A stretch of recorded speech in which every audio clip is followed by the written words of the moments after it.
Ladies and gentlemen, this is the main event of the evening. Presented by Carolina Lightweight from Good With Us. When the action begins in the studio, our referees for tonight's event are Elgato Azul and Carolina Real Streamers. For the viewers in attendance and Facebook and YouTube users around the world, this is the moment you've all been waiting for. Live from the Elgato Azul TV studio in Louisville, Texas, it's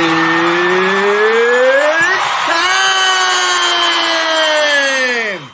What's up, slime lovers? I'm your host, Chris, a.k.a. Elgato Azul.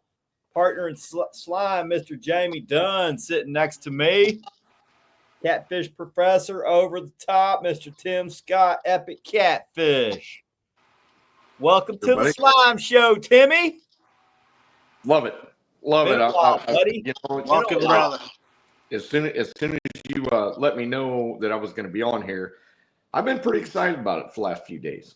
Oh, good. We're glad to have you. I know a lot of guys they always like listening to Epic Catfish.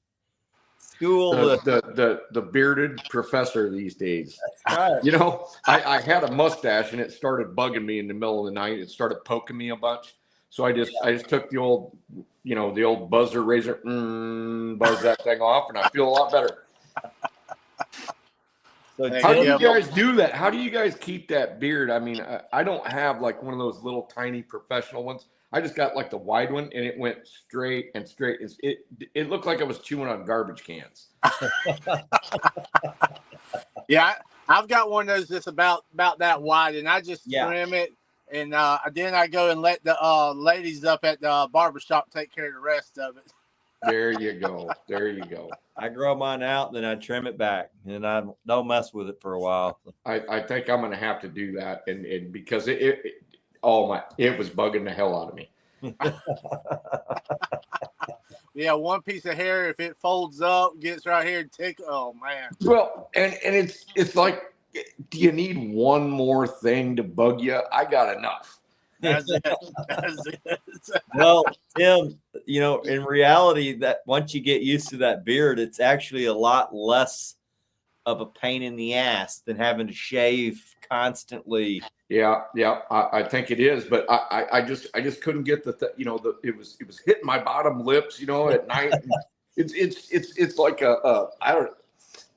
like a wire wheel. It's so rough compared to the rest, Yeah, that's why when you see somebody who hadn't had a beard for more than about 6 months, they're all like this constantly. Yeah. I'll tell you, Sean grows quite the anvil beard. I mean, that thing, it's kind of like yours, but it's all colored like mine, It's all down here. And I'm like, man, I don't know how you do that. Oh man.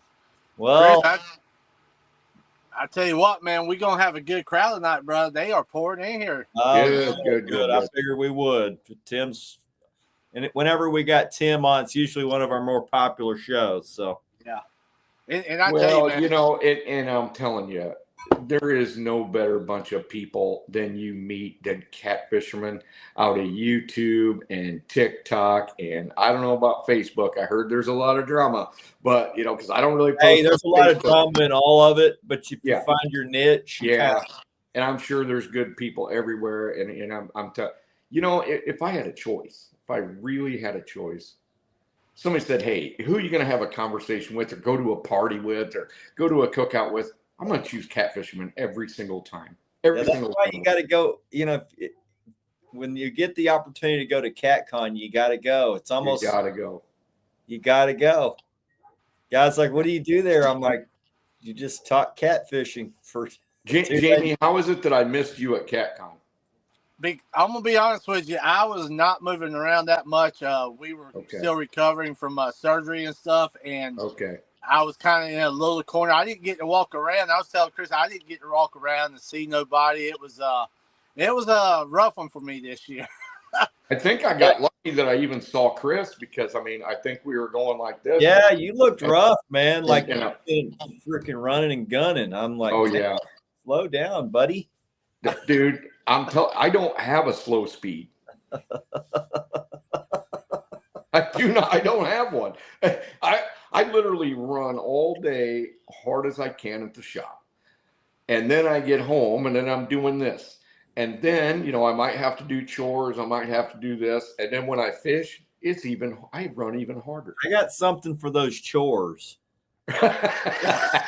Well, I'm telling you. I got chores to do. I need to clean the garage or do yard work.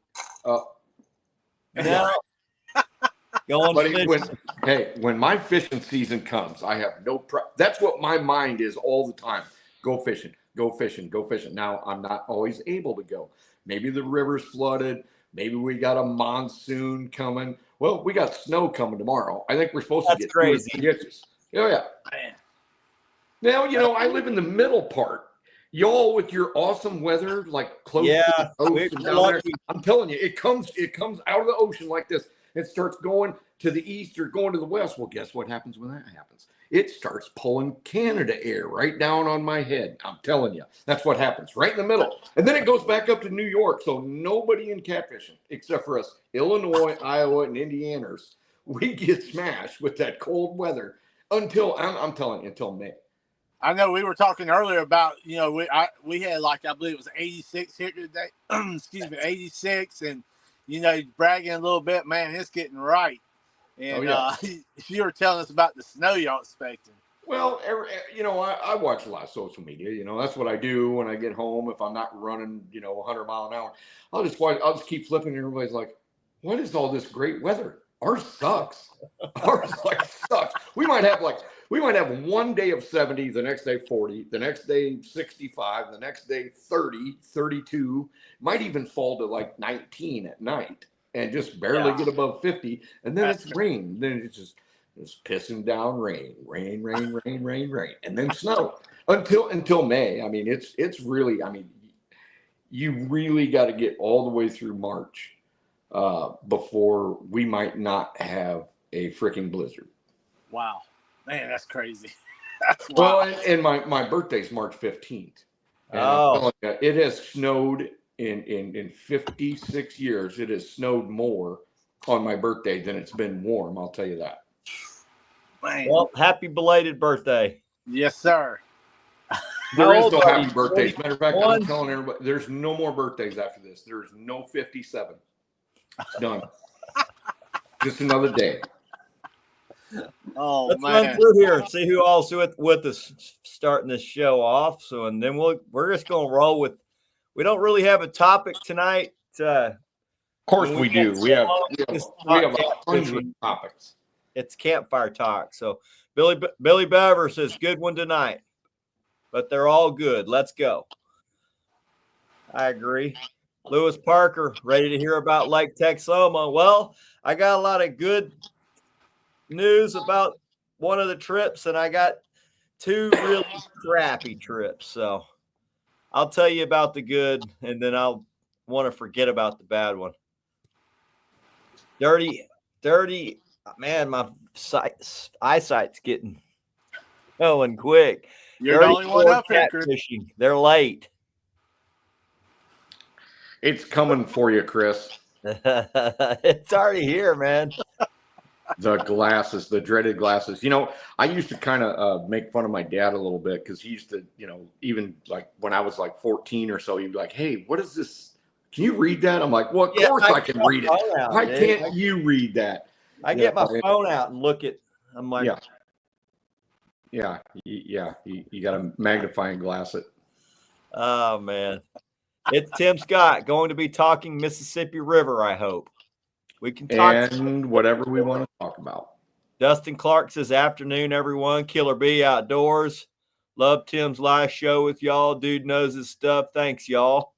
Donate Life Catfishing. Carrie Woodrow says, what's up, y'all? Epic. Joseph Jordan says, good evening, fellas. Alex, Texas Fishing. What's up, y'all?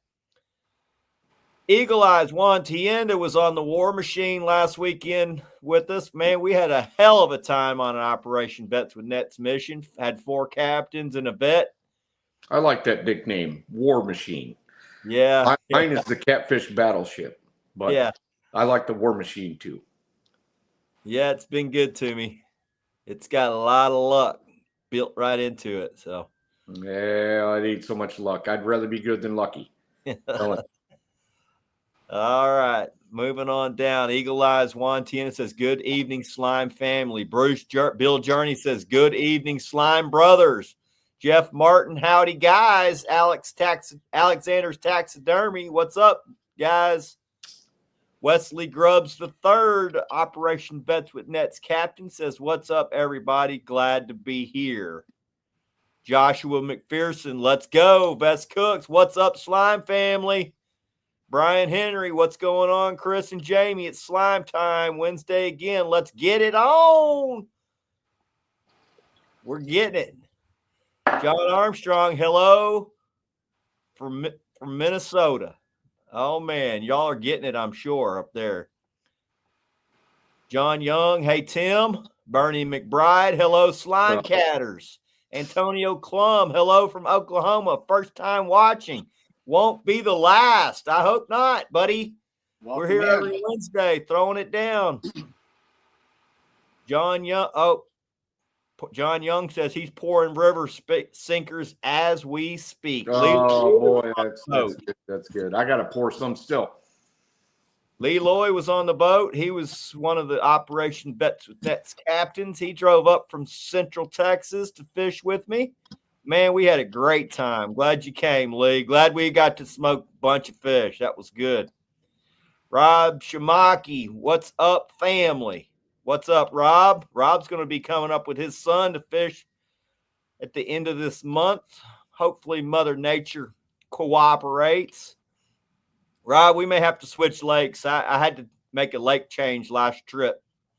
Until we get some rain up there on that Texoma Inlet, I'm going to be fishing different fisheries. So LG Bass says, "Good evening, Chris, Jamie, and Tim." What's up, Tomcat? Tom. Kelby Madrid, what's up, fellas? Lori Ann, oh boy, you snagged up an epic catfish. Wabash Nate, evening all. Wabash Nate. Jesus Valenzuela, good evening, gentlemen. Chris Garcia, what made you want to anchor last time out? I had to. So I go with what I have, whatever it takes to catch fish, Chris. I'm going to do it. Chauncey Real, what's up, guys? River Cat Tackle, epic. Wabash, already what's up, River Cats? Rusty Duncan, hello. Timothy Langley, what's going on, guys? Kurt River Troll, good evening, guys. Man, we're rolling. Uh-oh. My son has figured out how to FaceTime on there on his iPad. It's crazy, dude. Him and his buddies are like freaking teenage girls now. They're FaceTiming. Jason Burns Sr., best show, east or west of the Pecos. Appreciate you, Jason. Appreciate you, buddy. Laura the Explorer. Hello, fellas, and Mr. Tim Scott, Aaron Hansen. Good evening, gents. Lance McCouguy, the Hawaiian fisherman. What's up, Lance? Justin Cox. What's up, guys? Brad Sparks. Hey, guys, how's everyone? Matthew Mosley. Tim, I watch all your shows, man. Do awesome. Some more ASAP. Telling you. Olin Howard, hello. And John Bubanu, my man, epic. Telling you. You know, these names, even though I'm not on YouTube all that much. These are a lot of, we're more popular on Facebook than we really are on YouTube, Tim. But I'm telling you, the people the names that you speak, I could go back to my very first video coming out of the darkness, which I went dark for about 20 years. I didn't do any social media. I didn't write any articles. I didn't go on any TV shows, no nothing. I was in the thing where I just wanted to learn it. And sometimes you just got to stop talking and start learning. And that's what I did for 20 years. But what I'm saying is these guys, these people, I could just about guarantee that they made comments in my very first YouTube video way back 4 years ago. And I just love it. Yeah. Just love it. Yeah, that's for sure, man. That's for sure. And before we get started, I want to give a shout out to Jimmy Floyd for making me this badass blade. That's awesome. Look at that. Oh, you can have your name. Won't be seeing any bait. This is just going. I'm gonna hang it on the wall. This thing's a work of art. That's it. Appreciate you, Jimmy. He also got me one here too, Chris. Let me get it right here in the right light, man. Definitely want to say thank you for sure. Beautiful handle, beautiful knife, man. And guys, I also got his sticker right here. If y'all need someone, definitely give him a. Cool. I didn't get one of those. Yeah, see there, that's going on the boat right there, brother. So, guys, if you definitely want to get you a nice knife, definitely get with my man right there. He will hook you up with a beautiful, beautiful knife. And we appreciate that too, brother. Thank you so much for that. Jimmy, another great, friendly, open dude. We met through fishing, and turns out he's a knife maker. He's not one of these guys that are blowing you up with knives. He's like, hey, what's your address? I'm going to send you something. Yep. I'm like, man, you don't have to do that. 2 days later, I had my first knife. That's my second one. He's got one. He's making my son now. It's crazy. I tell you, man, it's a beautiful knife, Chris. It really is. I'll tell you, anybody who's a knife or weapons maker is kind of close to my heart, because my best friend and I started making the most terrible knives you've ever seen, like way back when we were like 10 years old. And he sent me one because we were talking about it. We got a little bit better, but we never got that good. I mean, those knives are awesome. So this friend of mine, best friend from grade school, sent me this one. And he lives in Florida now. This is one of those, I guess he's got a buddy that makes them out of railroad spikes. And we used to throw knives. My dad actually taught me how to throw knives. He taught me how to throw them from the handle, taught me how to do the countdown, taught me how to do the thing. So by the time Charlie and I were like 11 years old, we were throwing 1 pound knives like 25 yards to each other and catching them. And I mean, that's what we used to do. And it was pretty crazy. And we're still all crazy up. Matter of fact, he just sent me this thing, which we were all, and check that thing out. Wow. That buddy of his makes these Viking throwing axes. And so we have this annual party down at the Spoon River every single year at Labor Day. And I had built this gigantic, I mean, it's a cottonwood, I mean, it's like 4 foot in diameter, about 1.5 feet, 2 foot thick. And it hangs from chains. And we have taught almost everybody's kid how to throw hatchets. We have like cheaper ones than that. We don't let just anybody throw those. But I mean, we have like 20 hatchets and a couple of, a couple of, I'd say, axes, short-handled axes, and we throw those, and it is a great time. Wow, man, that's a great time. When you said throwing them at each other, I'm like, man. No, throwing them to each other. That's throwing them to. Throwing at each other is a whole different story. To throw them to, you don't throw them like a beeline like you would throwing. You actually throw them up, and you have to spin like this. So you could literally, like from 15, 20, 30 foot away, throw a knife to your buddy. And it takes a lot of practice, but you basically start with the handle, and you make sure it flips to the handle to your friend and comes down at the right angle. And of course you never go up when the knife is coming down. You always come down with the knife like this and then throw it. So I mean, we practice so much that we got kind of good at it. And Chris, I'm going to let everybody know, I'm going to try my best to keep up with chat guys on the Facebook and the YouTube side. So if guys, we miss one or two. What tonight's topic is, we don't have a topic. It's going to be viewer's choice. So you guys got questions? All right. Here's a little background about Tim. I'll start it out and he can finish it off. Tim, Tim was writing articles and probably one of the top cat fishermen in the country back when I was a young man. What were you writing articles for, Tim? Well, I wrote for North American fishermen for the most part. I've written articles for the Kansas Angler, other kind of less notoriety type things, local stories. But probably the highest view that I'd ever done was through North American Fishermen, and I wrote about things that they weren't necessarily all that keen on, because they were a little bit more. They weren't for the. I mean, yes, beginning cat fishermen could. They could get some things out of it, but it was really for the cat fisherman that was really knowledgeable. I wrote one on catfish. It was called Flathead Chess, and it was a pattern based upon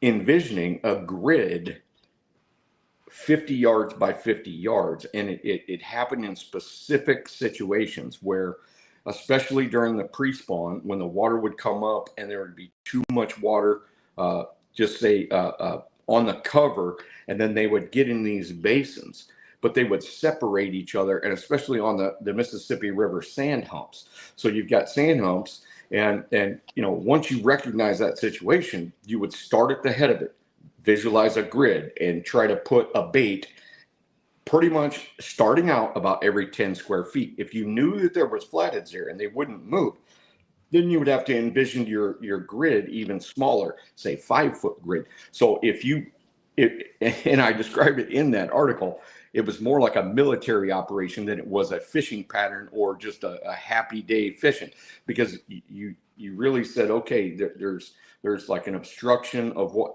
it's really fast here, but this is a little bit slower. I marked a few fish, but I want to be able to catch the biggest fish in this situation. Sometimes I would march for not just 100 yards, but say 500 yards.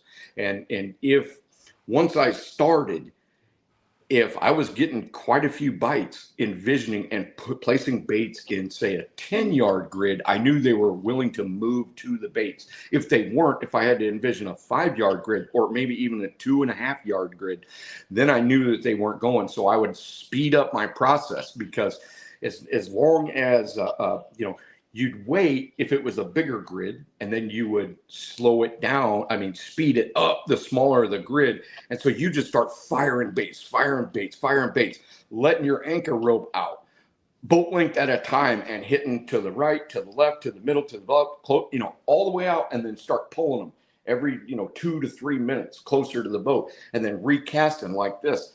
And every time I needed to do that, it was because you couldn't catch flatheads very consistently on classic cover, because the water had come up too much. They were tucked up in, and you get that situation where they're moving upstream. Hold on a second. They're moving upstream and they start to bottleneck. So now they're starting to spread out, and you could almost like clockwork figure out, depending on the time of year, to say it was late May, they could be closer together.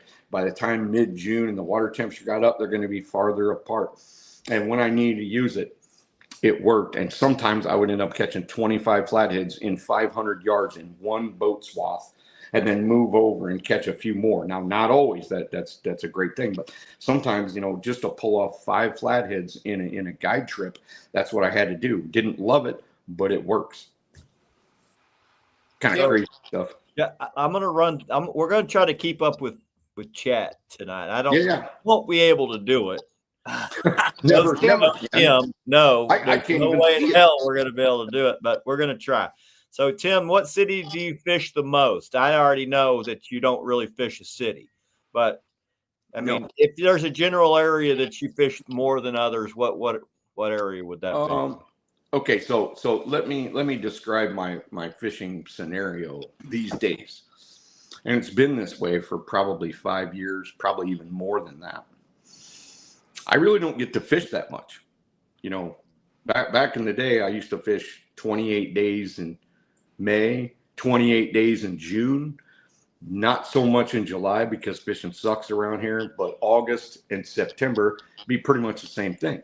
24, 25 days. And that's, if you really, really want to learn, but who has that luxury anymore? I was a guide back in those days. I could do that. I slept at boat ramps, took a shower every other day, right in the river, right on the boat ramp, lathering up with soap and doing all this other stuff because there wasn't any place to stay, but it's sleeping in my truck. But let's just say this. Now, I'm lucky if I get to go 2 or 3 times in June, 2 or 3 times in May. And then I really try to focus on giant blue cat water from August 1 until about Halloween, because that's when my what I call my fish, 70 plus, 80 plus, 90, 100s, 120s, 130s, whatever. That's when they end up sauntering. They don't make like a big beeline like you would think. And I was fooled by this for a long time. You would think as soon as it starts warming up, oh, it's the pre-spawn, just like channel cats and flatheads. Well, blues don't necessarily do that on the Mississippi River. They will stay down in that middle stretch all the way from Louisiana, all the way up through Kentucky. They're just going to spread out and do whatever. But by the time August 1 comes, if the water's right, if it's too high, they'll stay down. If it's too low, they'll stay down. If it's just right, just has that nice flow like it's supposed to be, here they come. They'll start sauntering. They'll start sauntering about mid to late June, even though some of them are still on the spawn, some of them are whatever. But they'll start to gather in bigger numbers, where I could expect to be able to, in 20 miles, be able to maybe mark 4 to 5 spots that I want to fish, because I've seen giants on my screen that are that long, and I know they're 4 foot plus, And that's the thing. Sometimes I get there, maybe it's second week in August, and it looks like the surface of the freaking moon. I've only marked 1 fish until nighttime, because they're so sunk in that mud, so tight to that stuff, ledges and whatever. They're just so tight into it. You just can't even mark the darn things. Yep. And then all of a sudden, come about 8:30, 9 o'clock, here they come popping up off the bottom. You better be at the right spot at that right time. So, and maybe we'll get to that question. I'll answer that, how I discern or choose where I'm going to be, because to be at the right place at the right time is not just luck. You have to, at least this is the way I look at it. I have to evaluate what I've seen from first time I get on the water all the way till I decide my first anchor. Sometimes it's 4 hours. Sometimes I do not throw a bait for 4 hours. Sometimes it's 6 hours. Sometimes it's 8 hours. But if I come upon that right scenario, those giant fish, I will anchor right now. I'll pull out of the boat ramp if I see the size of fish that I want in the scenario that I want. They're face down, tail up. I'm like, look out, throw the anchor. Sometimes Sean's like, what? What? We just got here. I'm like, yep, throw it right now. And I'm digging out donkey baits and everything. I'm so excited. My heart's, about ready to jump out of my chest when I see that. Man. But make no mistake, I don't fish more than probably, gosh, I'm lucky if I fish 20 times a year now. Man. Because gotta be paying. I now own my own business, and my own business is furniture. And when people order furniture, it's a 6 to 8 week lead time. And if I'm hammered with orders that I can't hardly possibly do, I might be working 7 days a week. When are you going to retire so you can fish more? When a big money train drops out of the sky.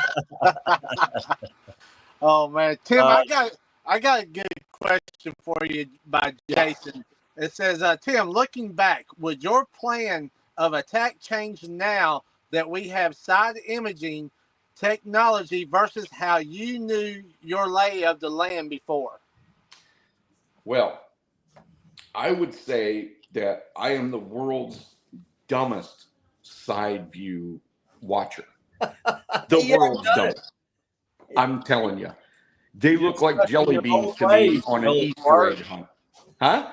You're stuck in your old ways. I know it. I know what I am. I know I am.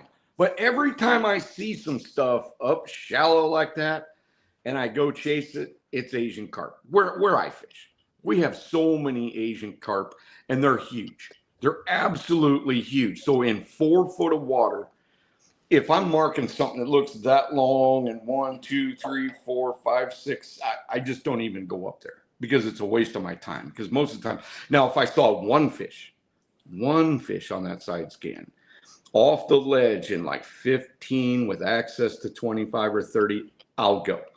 But when I see that plethora of those white marks, all I see is Asian carp. Well, look at it this way, Tim. When you did all that learning, right? You're on 2D and you're like, it's all pixelated. And you're all right. Well, that looks different than what was there yesterday. Right. Now that's a mental note.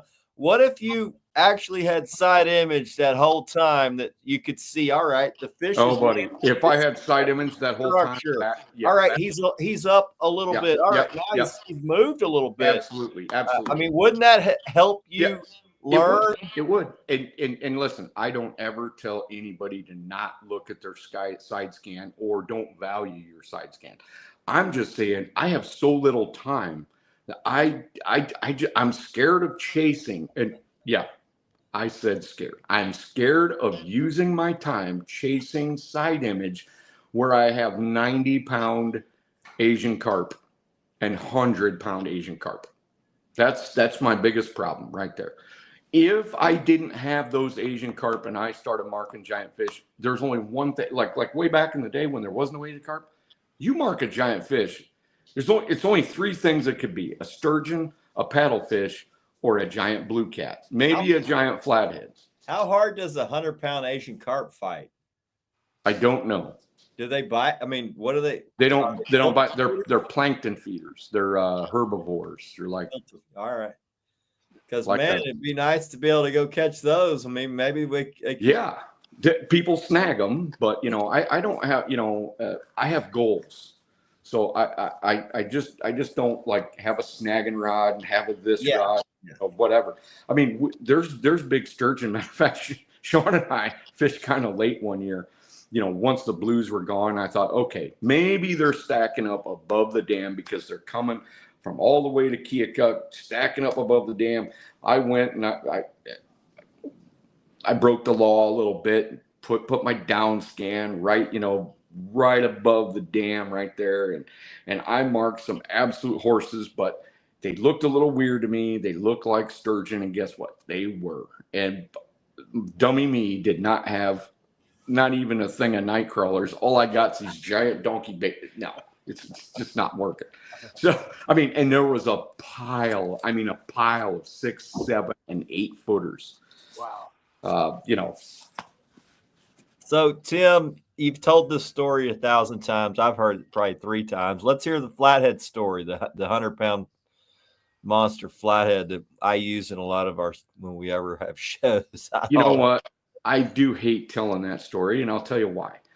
It's such a weird circumstance. You just, it's almost the same thing as I used to tell my editors that were above me at North American Fisherman. They always wanted to hear the weird stories, where the flatheads are attacking crankbaits and top water lures, blah, blah, blah. I'm like, no, I'm not writing about that. I tell them in these meetings, I'm like, I am not writing about that. And I'll tell you why, because it leads people down the wrong road.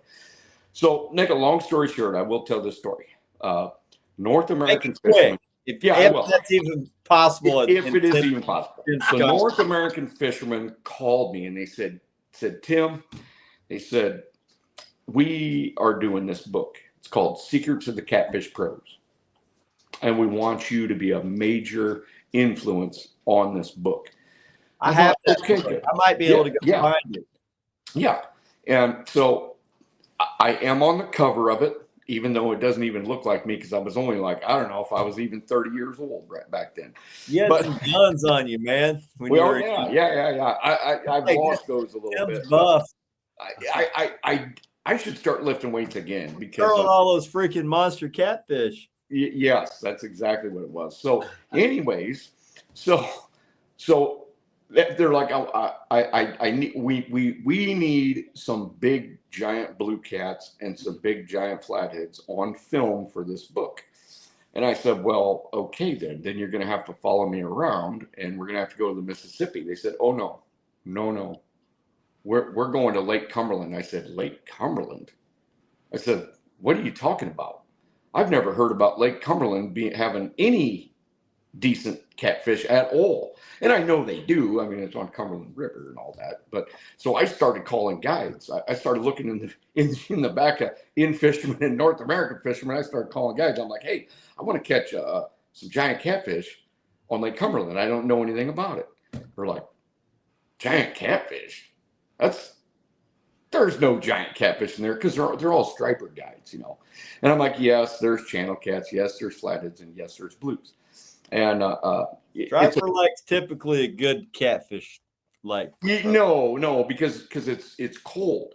Okay, it's really deep and it's really cold. And what spills out below it is so cold, it's more like trouty water than it is anything else. Yeah. And so I'm like, oh boy. And so I was like holding my breath, like crossing my fingers. I'm like, okay, so are we upriver or downriver? And this is going to be like mid-May. We're downriver. I'm like, I go, how far from the dam? Because it's a big, long lake. So I've got the worst possible scenario you could ever imagine. They're like, hey, I need you to come catch giant catfish off of this houseboat that we rented, that we're not taking we're not taking it 100 miles upriver. You got to catch them down here. So I'm like, oh, geez. So I drive my sorry ass down there with my, not only did I have a jet at the time for a lake, so if it was really bad weather, it'd be really bad. So long story short, I got to make this story go. So I peel out. I start to go up. This is the first day I get there. I get out of the houseboat, jump on my boat, and immediately what I do is I go into the shallowest, longest fingers I can. And so I start messing around. I caught some big channel cats on slip floats and live baits. I brought some live baits, which I think you're not really supposed to do. But anyways, I had brought a light because I knew baits were going to be difficult at that time. And I knew from research there was blueback herring there. So I brought a crappie light and I put that out, and I had to wake up at like 2 o'clock in the morning, go out there and net what I could and put them in this giant freaking huge tank that I brought that was sitting on the dock, and I had a reciprocal. Anyway, long story short, so I go in the back and I can't catch anything. I caught like a 32-pound flathead. That's in the book.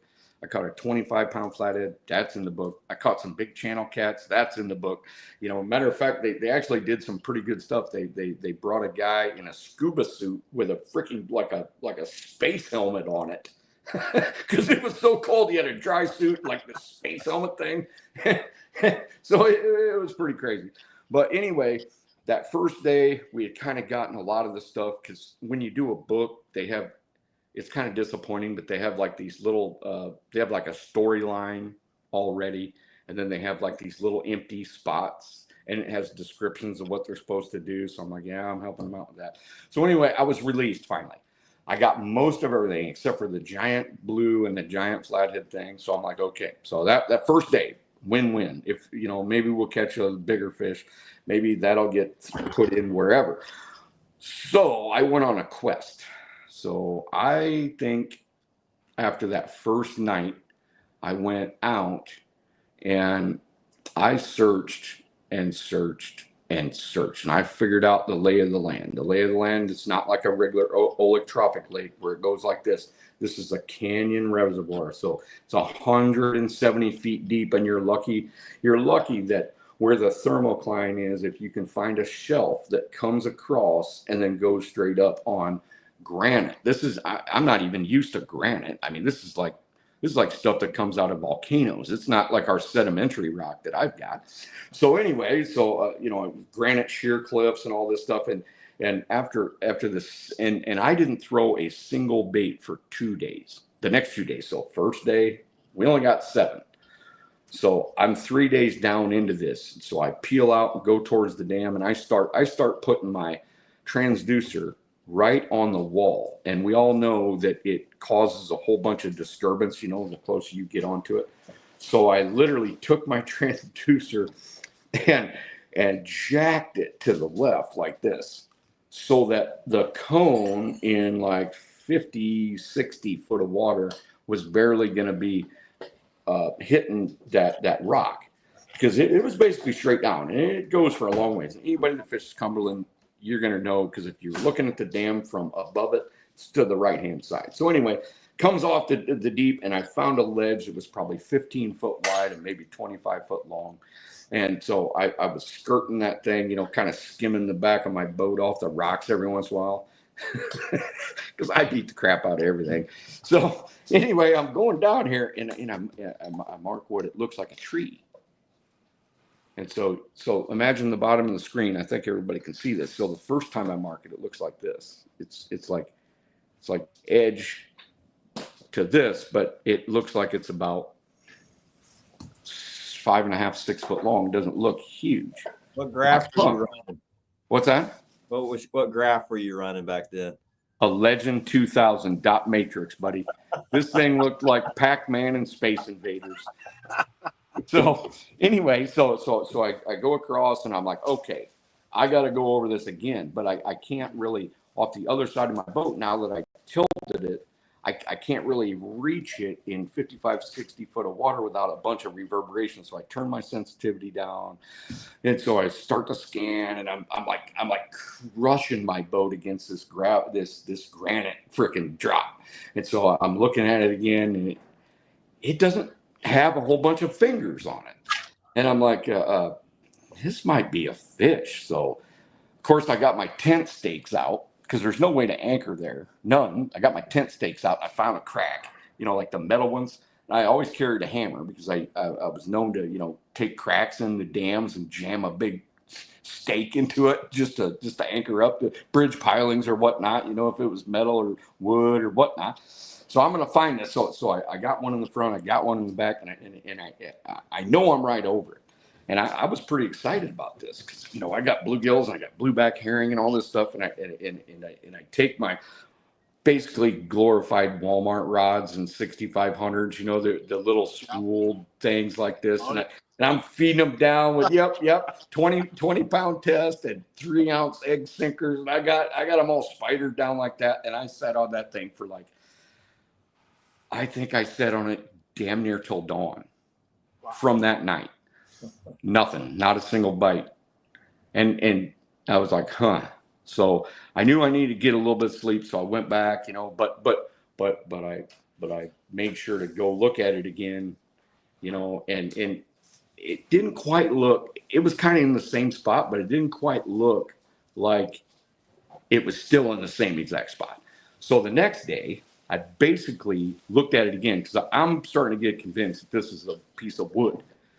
I'm like, it's got to be a piece of wood. Boy, it can't be a fish. But I couldn't mark anything that big anywhere else. So I'm like, I'm either, it's going to be hero or zero time. So I came back the next day, and it moved. It wasn't like this. It was now like this. I'm like, that's a fish, and it's a giant.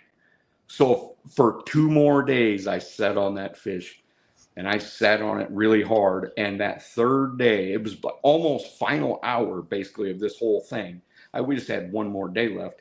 I saw my rod go, ta-tunk. And it's one of those bites you can feel it in the boat, you know, like coming through. You can feel it in the boat. But it didn't do much after that. It just kind of held it down, because I was basically straight over it. And I was really contemplating whether I should set the hook. And it wasn't circle hooks back in those days. And I knew that as big as this fish was, when it was sitting like that, I could see it full. I knew that tooth pad was going to be about that wide. And I'm like, oh, I don't know if I should set the hook. So I waited and waited, but I didn't want him to swallow it. So you used big Kahle hooks back then? Matter of fact, I think it was big Kahle hook. Y'all probably used pretty small Kahle hooks, right? No, I got some giant Kahle hooks, but back in those days it was LO42s. It was Eagle Claw LO42, and I believe the biggest I could get at that point was 10-aught. And they were pretty big. But anyways, before I set the hook on that fish, you're getting a long story now. I thought you were going to make it quick. I pulled the tent peg out and took the net before I even set the hook on it, and put the boat out as far as I could so I could sweep it hard instead of going right up above. Because, I mean, all those catfishing we know, you're right up above a flathead. Half the time you set the hook, you don't. But I was just like, I'm not missing this fish. This thing took me 3 days. And so I set the hook on the fish, and with them, basically, a little bit better than ugly sticks and 6500s. It was another, oh man, I think at least an hour on that rig, all by myself, out in the middle, pretty much out in the middle of the lake, battling. I'd get some, and it was awesome.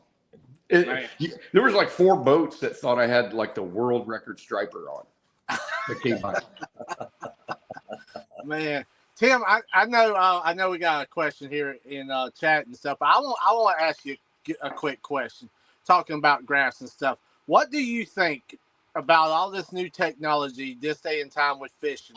Do you feel it's changed the game a lot? That we've lost some of the old school ways, or what's your opinion on it? We've definitely lost some of the old school ways, but I'm not saying that that's not for the better, because honestly, we have less time these days. So, to use a legend, a Humminbird Legend 2000 takes a lot of interpretation, takes a lot of time, takes a lot of skill on the water, takes a lot of stuff. So the better you can have electronics, I do believe, and I'm not saying they're magic, because I got in the boat with guys that are tournament guys, and they can run a Humminbird. I don't even know which one I got, a 14 or whatever the hell it is, Helix, whatever. I know it cost a lot, and I know it got a whole lot of fancy features, but I only used like 2 of them. So, and I'm not saying it. I'm not saying this to say that fishermen that don't use fish finders are better. That I'm not saying that at all. I'm saying that I got in the boat with tournament guys that are really good tournament guys, and they could make that thing sing like they were playing you a tune on their violin. They could tell you whether it was gar in 45 foot of water. They could tell you if it was carp or buffalo in 60 foot of water in the wintertime. They could do, I've never used a waypoint in my life. If I could, I think it would be easier, because it's very difficult the way I do it. It takes a lot of imagine, I don't even know how to, I don't talk about it much, so it's hard for me to describe it. It takes a whole lot of visualization. You have to be able to build a 3-dimensional model in your brain. Yes, and be accurate after you've quit looking at it, so that you can go up and anchor and come back another 150 feet.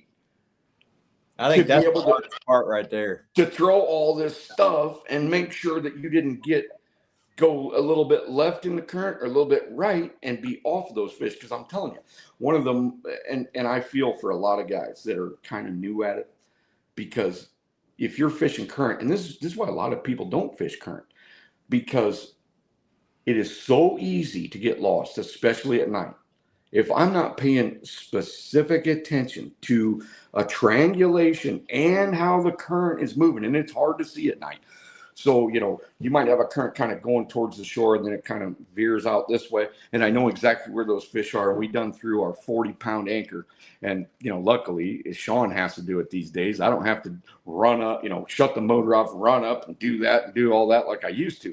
So Sean threw the anchor, and we get settled, and I go like this. I'm like, Sean, this ain't right. And he's like, oh.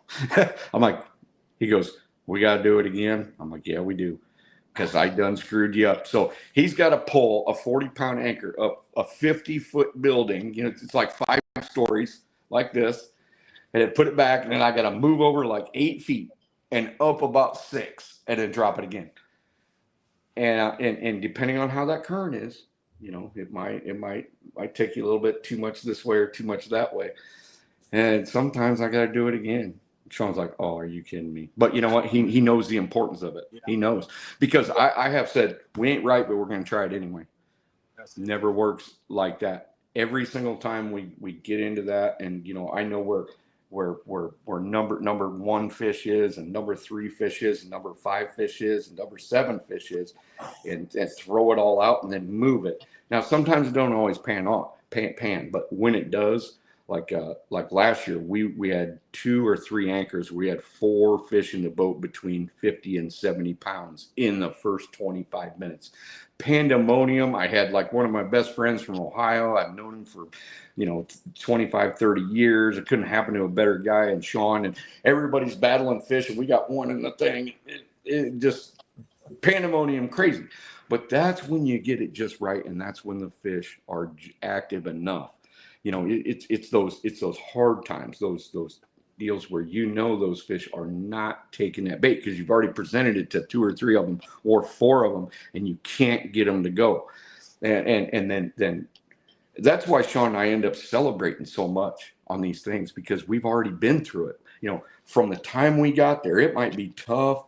It might be a bad day at Black Rock until evening gets there, or maybe even 11 o'clock at night, and you've continually done the right thing, and you keep doing the right thing, and pretty soon the right thing starts clicking because the fish start clicking, and then you're like, oh my gosh, we've done caught 10 fish over 50 pounds in, you know, one weekend. You know, just fantastic stuff. Sorry, y'all got my goosebumps. No, you're good, man. You got me jacked up over here. I'm like, yeah. I've got a quick question. Dirty Orr, I'm gonna go back, and Dirty Orr says, how does Tim think he would do if he followed a tournament trail that went from lakes to rivers around the country? These days, I'm not so how good I would do, because I'm a different sort of fisherman.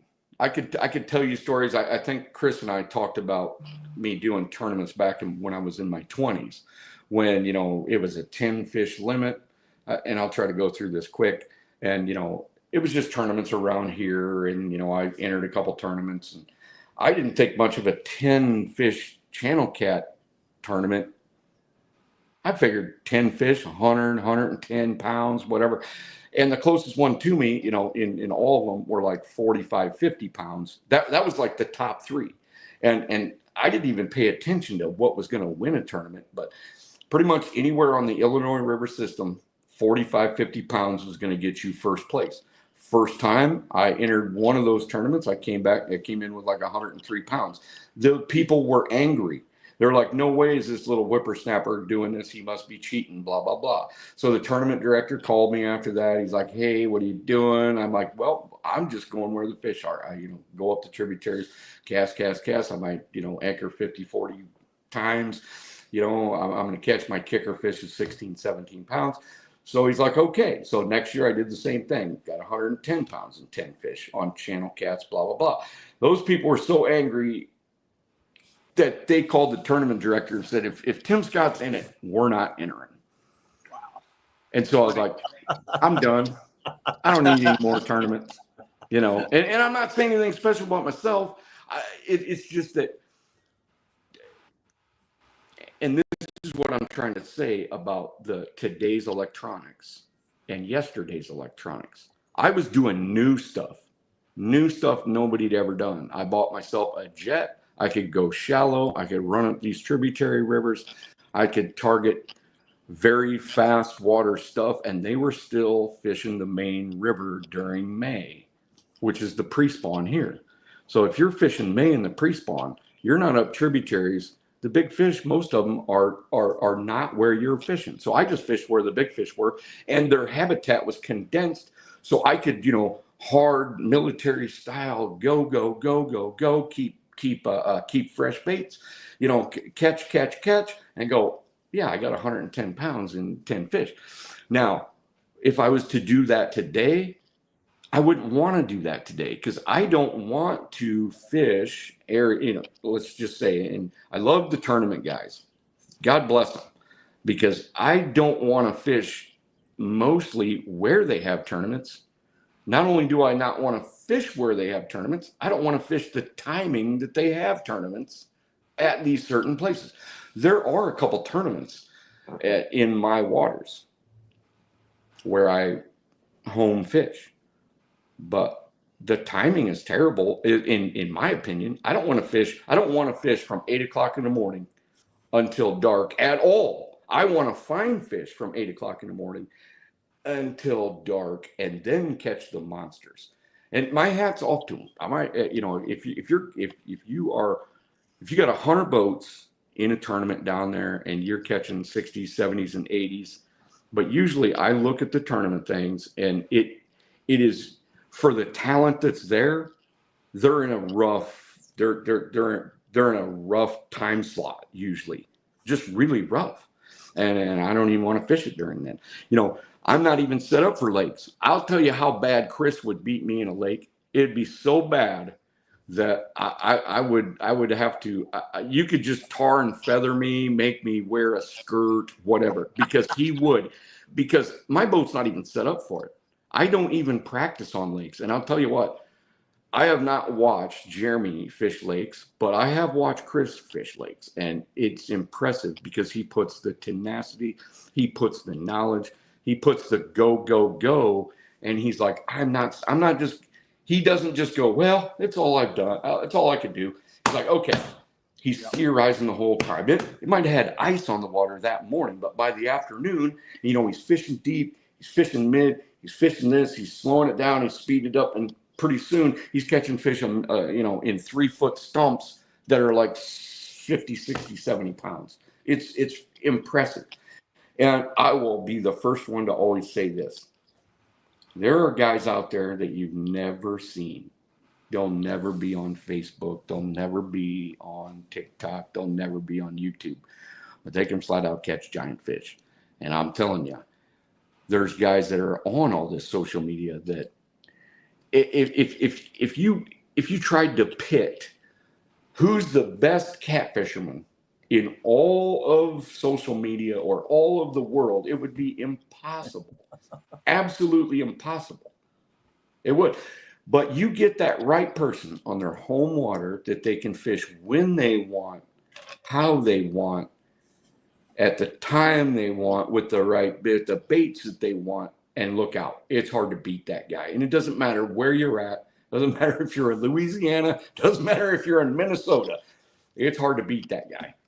But he can be beat. Somebody could walk right in there and get lucky enough and get right on that giant fish or 2 or 3 and catch them on a tiny little bait like that. I'm not saying you're going to catch them on chicken, but, you know. That's it. Tim, I got another question here for you. I know, Chris, we touched on this subject about different areas. Myself, I fished this lake that this question is getting ready to be asked about quite a bit. Also, I fished the Santee lakes. Everyone around here says to fish super shallow for cats. I've always thought to go find a deep hole.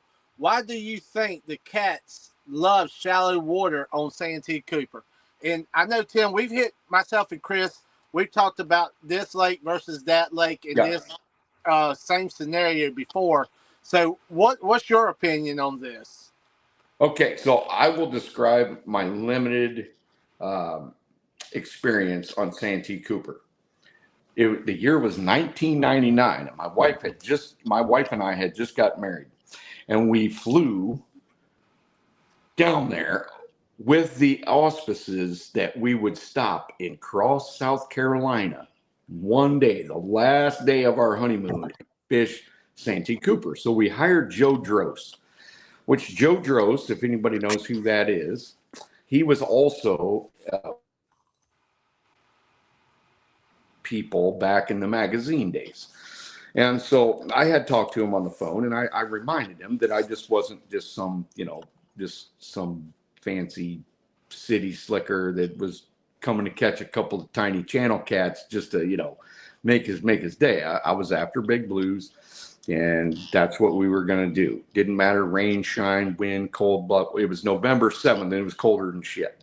And so he had one of them big pontoon boats with the enclosure and all that stuff. And he evidently had forgotten that I had talked to him a month earlier about going to this diversion canal and throwing cheese bait. I said, what are we doing? He gets the Junie's cat tracker out and proceeds to try to throw that. I'm like, whoa, wait a minute here. No. Said, we're after, giant fish. And so, of course, there was no phones back in those days that you could just whip out a phone. I brought with me a photo album of some of my giant catfish. And I started whipping those out. And he looks at it and he goes, now, I don't know. I didn't know exactly what you was talking about, but now I see it. And he goes, that just ain't damn right for you to be blah, blah, blah. So I said, all we got is channel cats and flatheads. I said, I want to catch a giant blue. So he says, it's awful windy out there. I said, Joe, here's the deal. I'll anchor the boat. I'll run the socks. I'll do everything. I said, I was a charter mate on Lake Michigan for like 4 years. I said, I'll do all the work. I said, all you need to do is just get me to, I said, let's go. And there was, it was white capping, and you know how Moultrie is. Oh yeah. Was it Moultrie or Marion? Which one's right next to the diversion canal? Moultrie. Okay, so it was Moultrie. Yeah. So we go out in 21, 22 feet of water, and I start looking at the fish finder with him, which wasn't hardly better than a dot matrix back in them days either. But I start noticing some decent fish, and I says, what's going on here? Because we'd go down a slope right here, and then we'd see this little bump like that, and I say, are those tree stumps? He'd say, no, they're not. He said there was no trees in there. I said, they look an awful lot like tree stumps to me. So anyway, we'd go through these long flat plains, and then as soon as we get to a decline or an incline, we'd start marking a few fish. So we had gotten some blueback herring, and we're doing the old Santee Cooper drift rig and doing all that stuff. And we would go for quite a bit in rough seas without a bite until we got to that, to where it was going down or going up, and these things that looked a little bit like tree stumps to me, and the rods had started catching, and I knew it wasn't bites, but they'd start catching, especially going up, and then they just kind of bounce back up because there wasn't really dragging weights back in those days. It was basically egg sinkers. And so anyway, we'd start catching a few fish. Caught a 25, caught a 30, caught a 35. It was pretty awesome. But then we go on these long drifts of absolute nothingness, and I'm like, Joe, I'll reel those things in. We just need to go above it and come down. He's like, well, that's a lot of work. And he wasn't into that. I said, Joe, I'll do the work. How about this? And so I'm dragging everything in, taking all this stuff, because I wasn't about to, spend another 25 minutes, not getting any bites. So what we did is we crisscrossed this thing. We'd go up and we'd go down for about a 15-minute drift, and I'm telling you, we ended up catching some 60s and 170 and like a 55 and whatever. And I don't think he would have ever told anybody that, just because it would be way too much work to do that kind of thing. Because you drift, it's easy. You turn on the radio and you drink some drinks and you catch a few fish here or there. But when you turn it into I don't know how to describe it, just like a hard driving, and I always try to describe this to people. Everybody's like, I'd like to fish with you someday, and I go, I don't know if you really want to, because I will get that mindset of, I have to catch these giant fish, and we're going to move. We're going to do. We're going to go. And, if everything isn't just I'm constantly going to be rearranging that Rubik's Cube and doing something different and figuring something out or getting more bait or whatever till that plan comes together. And I love it when a plan comes together. I know one of the things that I hear, Tim, when guys come fishing on my boat is they say, man, I didn't realize how hard you have to work to catch these fish.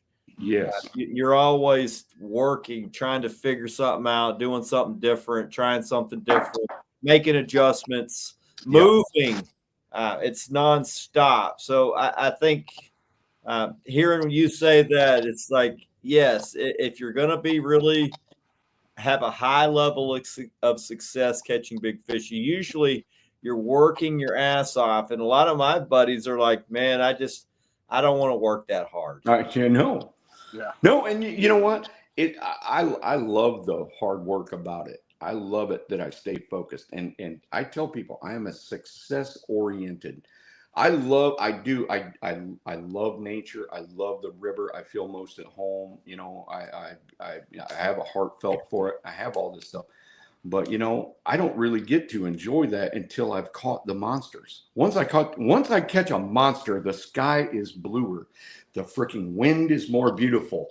The river is absolutely awesome. And the friends you got with you are even better than before. But until then, I'm racking my brains thinking about what I need to do to catch that monster. You know, Tim, kind of going back to that question, I talk sometimes me and Chris was talking on the show that sometimes when I'm down on Santee Cooper, early in the mornings I'm fishing. I'm talking about you could see the bait almost that shallow water. And Chris, I know you were talking about where sometimes where you fish, you were real deep and stuff. You know. Well, here's the thing. Guys are like, the guys see the way I fish, and they think, oh, well, the fish are all that deep on that lake. That's not true. No. There's fish going to always be shallow. There's fish always going to be deep. They'll trade places. I think the biggest fish are going to be. If they're up shallow, you can bet that's where I'm going to be. If they're in the timber, like last week, that's where I'm going to be. I'm trying to figure out that algorithm of where those big fish are going to be that day, and sometimes finding out where the ones that are actually wanting to eat that day, because some days they will only eat in a certain part of the fishery. Now, I would say that for what I do, and to answer that guy's question a little bit better, is why, you know, I fish a lot of deep water, and Santee Cooper, they'll be up shallow. One thing about a river that is a little bit different than a lake, you know, the catfish are basically all the same, except for they do have to learn how to survive in their environment, and they will learn a little bit. You know, Pavlovian's dog, I mean, it's just going to happen. But if you're bait fish, if you don't have any deep water bait fish, blue cats cannot stay deep for extended periods of time. So if your bait fish on Santee Cooper or any reservoir are not staying deep and intersecting with their preferred habitat is deep. They don't love being shallow, but they'll go shallow because they have to. So if the bait fish is 15 to 2 foot of water all the time, they're going to have to move shallow. On the Mississippi, we have deep water bait fish, 20, 25, 30, 35, 40, 45, 50. So most of the time, they do not have to move shallow. The only time I really notice giant blues moving shallow is the heart of the pre-spawn, which around here, not many people really know. And I'm only guessing at it because we can't really prove it, is usually from about mid-June to about probably late July, even though we know that they spawn after that and earlier than that. But, you know, you have a bell curve. So some of them spawn early, and then you got the bulk of them spawning in that middle, and then you got a small amount spawning all the way to September. Nearly. I wouldn't say September. I have literally caught small blue cats in my cast net this big in September, which those things are only 2 weeks old. So I can actually kind of anecdotally prove that blue cats have spawned all the way as far as late August and early September, because, you know, I'm finding clouds of time. They're so small you can almost still see through them. Here's something that I was taught by old timers, and it served me well. Fish that are up shallow are on a roam feed type of deal. They move up in there, they roam around, they're feeding. They're not necessarily keyed in on a giant bait. They will eat something small if they come across it. They have a wide variety of things that they'll eat up in there. A fish that's laying on deep structure is laying in wait or whatever is in that area, and they are keyed in on certain things. Yeah. So I think when you're fishing shallow for guys, if you're in an area where there's fish that are roaming and feeding and hungry, they're very catchable. If you're deep, you got to put the bait right in front of where that big fish is to have the success. So that's why it becomes something to fish deep for big fish. It becomes something of a super high level skilled deal to do it, to be able to do it consistently, because you got to put it right there in front of them. Whereas if you're up shallow, you can put it in the area and they just roam around and feed. Now, Tim, I agree. I agree 100% because there's a lot of trigonometry to targeting a giant fish that is going to sit there in 45, 50 foot of water with 4 mile an hour current and a prevailing freaking crosswind. There's no doubt about that. I prefer to fish that way for bigger fish. I prefer to fish, to try to find where they're at and put it on them. Rather than just flood, get in an area where I think they're going to be roaming around. You know what though? I think if I could, if I had confidence in landing 100 pounder, 100 plus, or 130 or 140 by dragging the basic shallow water sand washboard that is all over the Mississippi, I'd be doing it because it's easy. I mean, honestly, it really is. You don't have to throw a big anchor. You put your trolling motor down, and you can catch them up there, right? I mean, if it was easy like that. Yeah. But to increase your opportunity, you need to go put it in front of one that's laying on a piece of ambush. Yes. If you're going to fish 7 times a year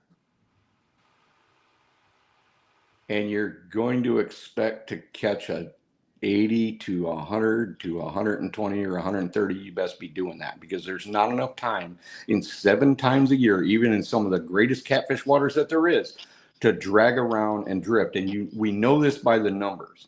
We know this. There's lots of guys that drag and drift and do all that stuff, and they do very well, but they don't catch that many giants. And just by knowing the nature of giant fish, if my face represents a 120-pound fish, when I can find him, not just intersect with him, not just whatever, but if I can find him and a bait drags in front of his face like that, they don't even flinch.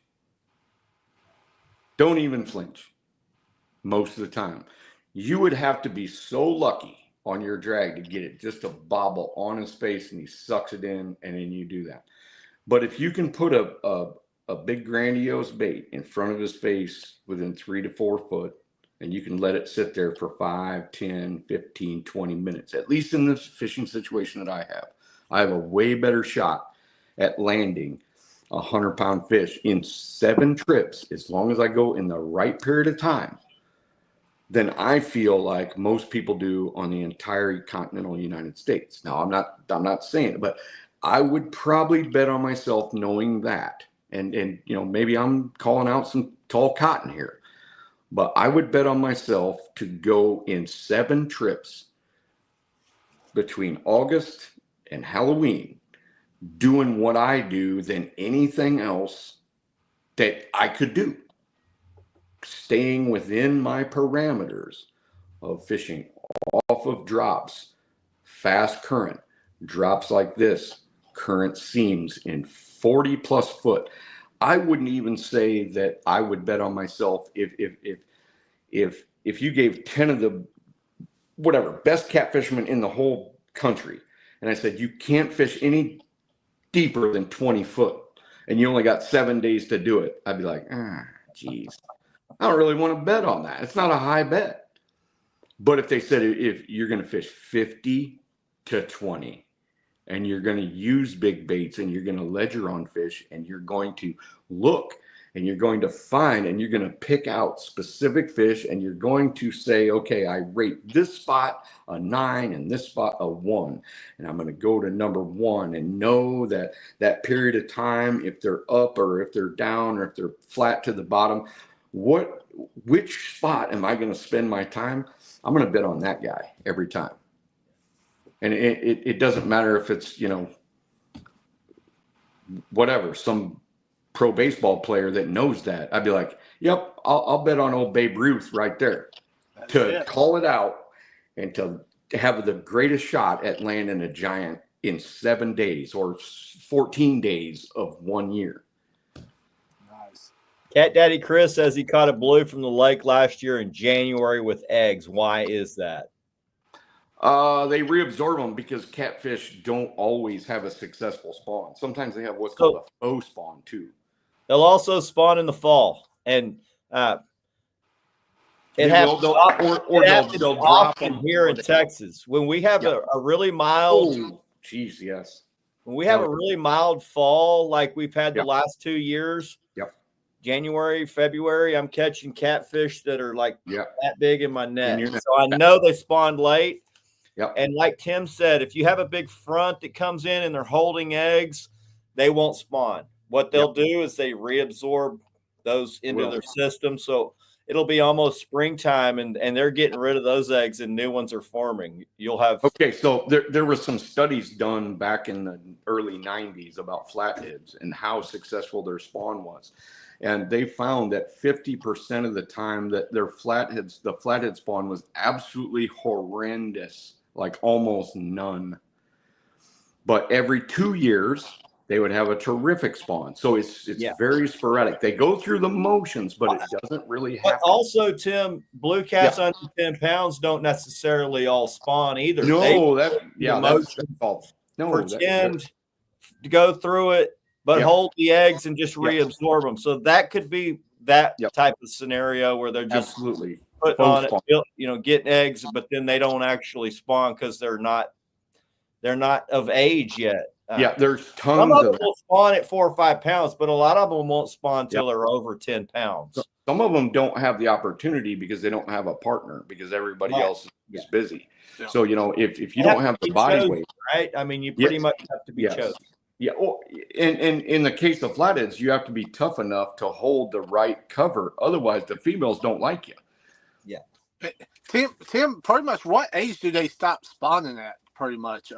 I've never heard of an age that they actually stop spawning at. Are they very that's successful? Something I hear from a lot of the big fish killers. Oh, he's old. He's not spawning. It's time to take that 100-pound fish because I'm like, well, they're catching 140 pounders. So how much longer will that 100-pounder produce, you know, a 5-pound sack of eggs? I mean, or a 20-pound sack. There you go. And those are the genetics. Not all fish have the capability of getting to that size. So the ones that do get to that size, they have a higher percentage of their offspring that are able to do that. It's like, why would you kill your prize bull? You don't do that in cattle. Why would you do that in catfishing? Every single one of my DNR friends that I've known for years will tell you that as their personal opinion, but never their professional opinion. Because from the top down, it doesn't pay for DNR state-run DNR to say that a fish can still spawn really well at 100 pounds or 120 or 130 or 140. They'll also tell you that in private, they will tell you that they believe that genetics plays a big role. But from the top down, almost no states will let their underlings talk about that at all, especially not on film or for magazines. They're finding out some of these giant fish have a much higher growth rate. So that's the ones you actually want their offspring, because it don't take them 40 years to get big. It might take 15 years to get big. Well, man, that's a big difference between their offspring getting to 70 pounds and the other guy's offspring taking 40 years to get to 70 pounds. You know, not to step on your bubble, but I have yet to hear of a fish over 100 pounds that's only 15 years old. They'll say that, but it's usually because they took their dorsal fin or their pectoral fin and then they cross-sectioned it and counted it by rings. There's only one way to know, and that's the otolith bone in the thing, and you have to slice that one in Texoma that was the world record. The 121. Yeah. They took the ear bone and they said that it had one of the highest growth rates that they had seen in catfishing. Well, they took that one, put it at the fishery, at the Texas freshwater fishery. It was dead within 2 years. But they said that on that lake, for whatever reason, it's got one of the highest growth rates. Hey, could you send me the information on that? Because we had the whole show on it. I had the whole packet where, you know, one of the biologists that did it, we were going to have him on the show, but he backed out. But okay, I would like to see that, because I'm actually very familiar with that fish. It's the one they called Splash, right? Yes, correct. Cody Mullinex was a friend of mine, and I actually went to Texas and did a story on him. Matter of fact, I just put it on my TikTok that I was going to read some of that story. But I actually was there at the press conference when they put that fish into that tank. In Fisherman was there, North American Fisherman was there, I was there. There was a couple other guys that were there, and Cody Mullinex and his buddies, they were great dudes. Great dudes. Yeah, we had one of them on the show. I tried to get Cody, but he was a real quiet. He's since passed, but yeah, he has. Yeah, he has. I've got another quick question here, and I know y'all both gonna laugh at this. Because what do y'all consider big baits? Oh, me and Epic like some big ass baits. I know Tim is looking for. I know what Tim's looking for over there, and I know Chris. I'm looking. I like French bread rolls. I like. I'm gonna find something. Hold on.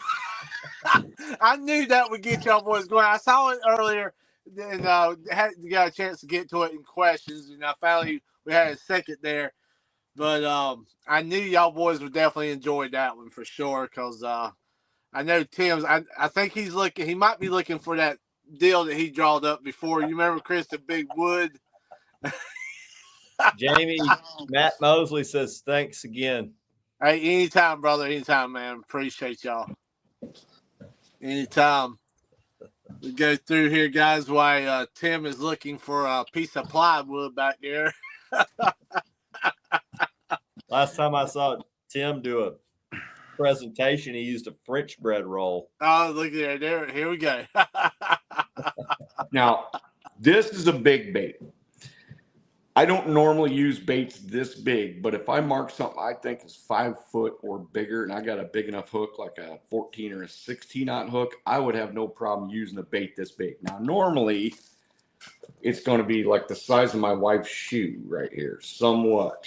Yeah, that's about what I like there. And most of the time, it's not necessarily the length. I don't like long baits.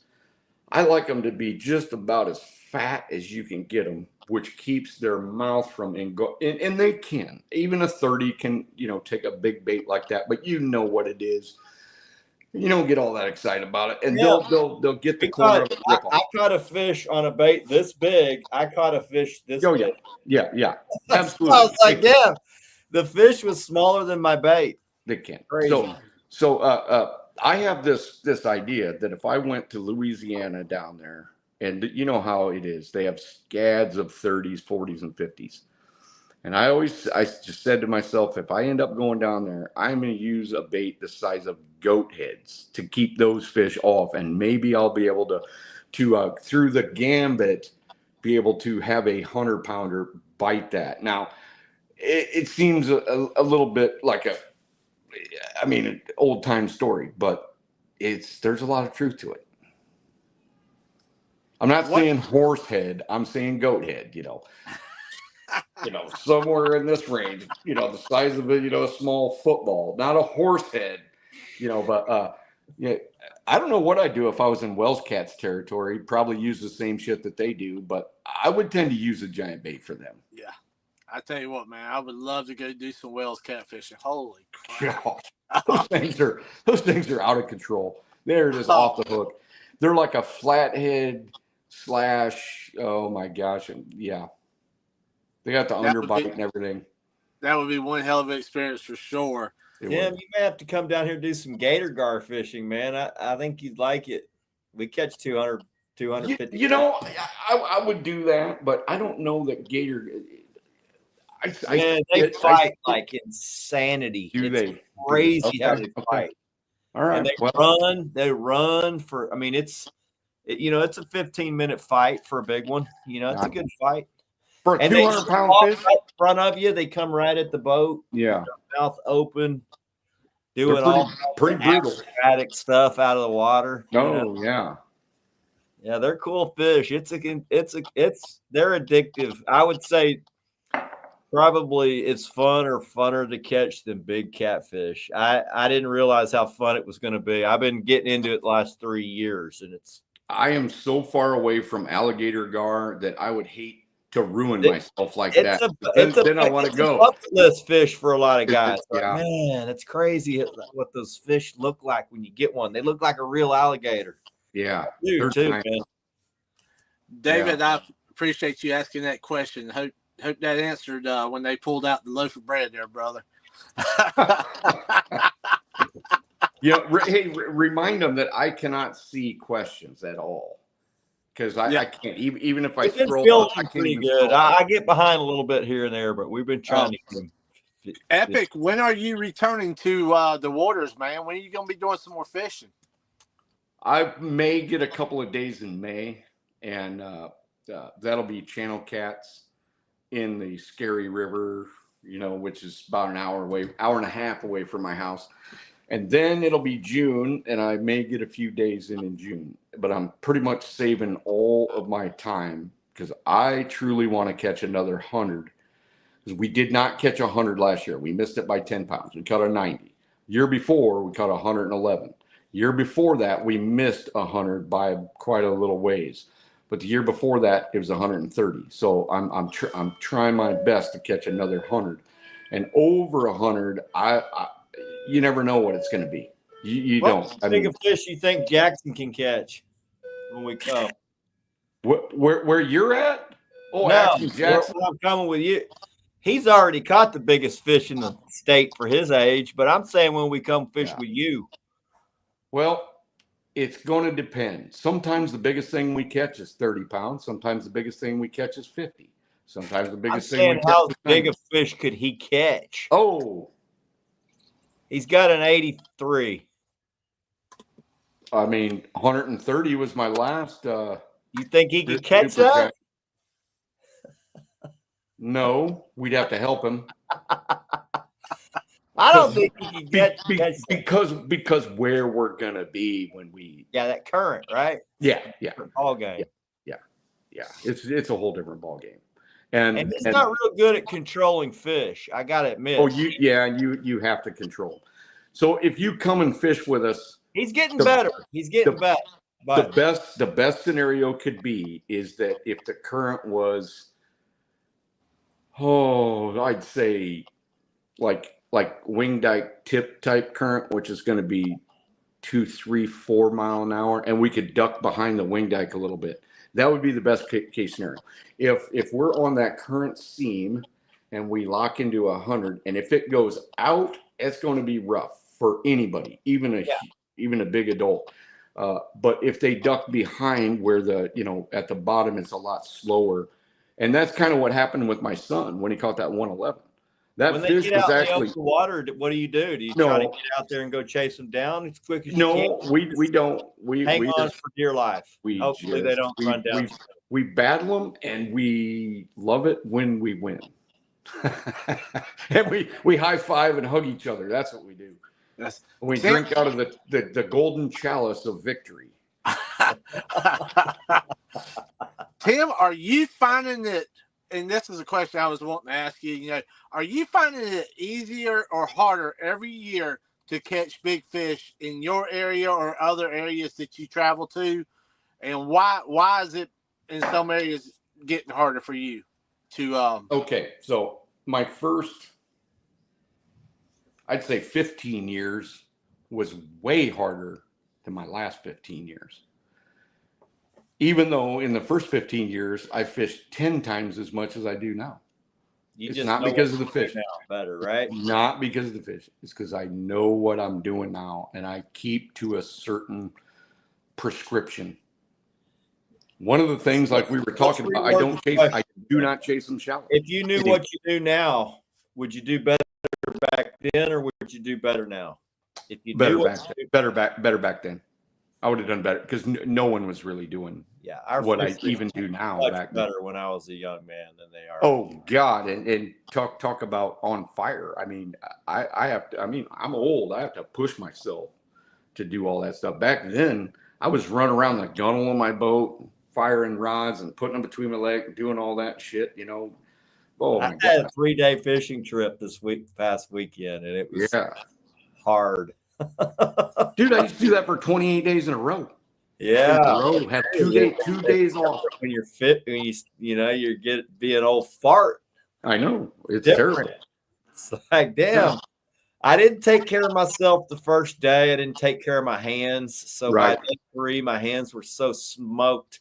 Yep. I was like, damn it. I mean, I've been doing this a long time. Why didn't I freaking take care of myself the first day? Especially if you're cutting shad. Nobody really knows how horrible giant shad are until you cut them for 3 days in a row with bare hands. And your hands are so swollen and so infected that you don't even want to shake your next customer's hands. That's bad. We fished shallow the first day, and I don't know what it is about shallow fish, but man, they are so much nastier than they are nasty. Oh, yeah. They are. And they stink. My hands were so infected by day 3. I was like, damn, I might need to take off this weekend because my hands are going to be – I'm messed up. I'm still jacked up. You know what I would have told you 25 years ago? We can't even say it on here. Don't be a what? Yeah, well, y'all want to see the hands of a guy who freaking hammers fish? Yeah. Yep.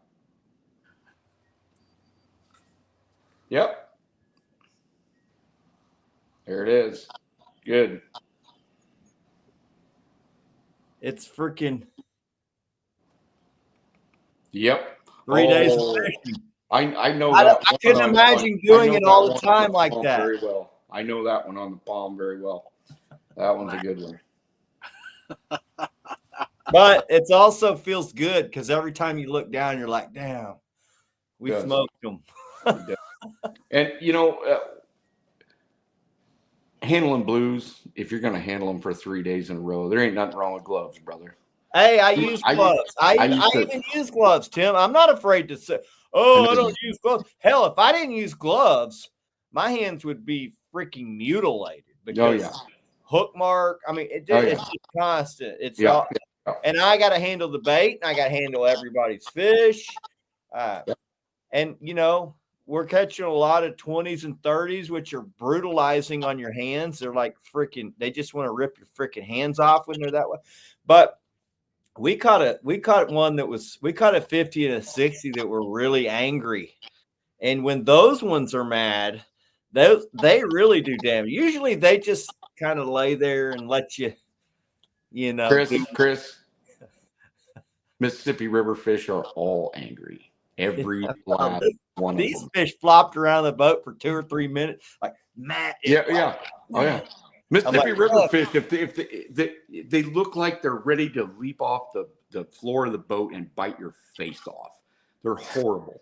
They get all freaking like this, and then they how they go through that little period of being nice and then they just want to I swear to God, I've seen them eyeball me and try to swat me in the face. I swear to God. They'll be on the back deck and they'll just be looking at you all cross-eyed, like a crazy racehorse. And then here pretty soon that tail comes up and it goes past their own face, past their own head. They tried to get you. Oh. Man, trying to get back through here, see if I missed anything. Guys, if y'all have any concrete work, I've done carpentry work.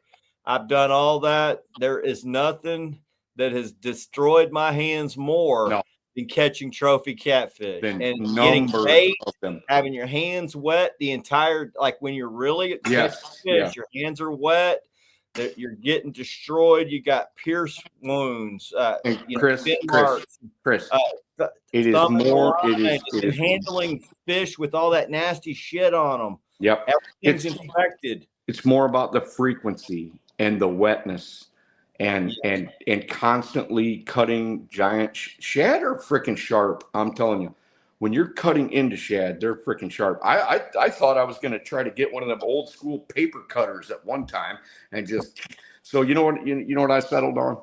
I just used an electric fillet knife, dude. I quit the scissors. I did. And it helps because, when you're gritting onto them fish like this and you're freaking sawing through them like that, you end up cutting the crap out of yourself all the time. Oh, all the time. Oh, especially if you're using like 5-pound carp.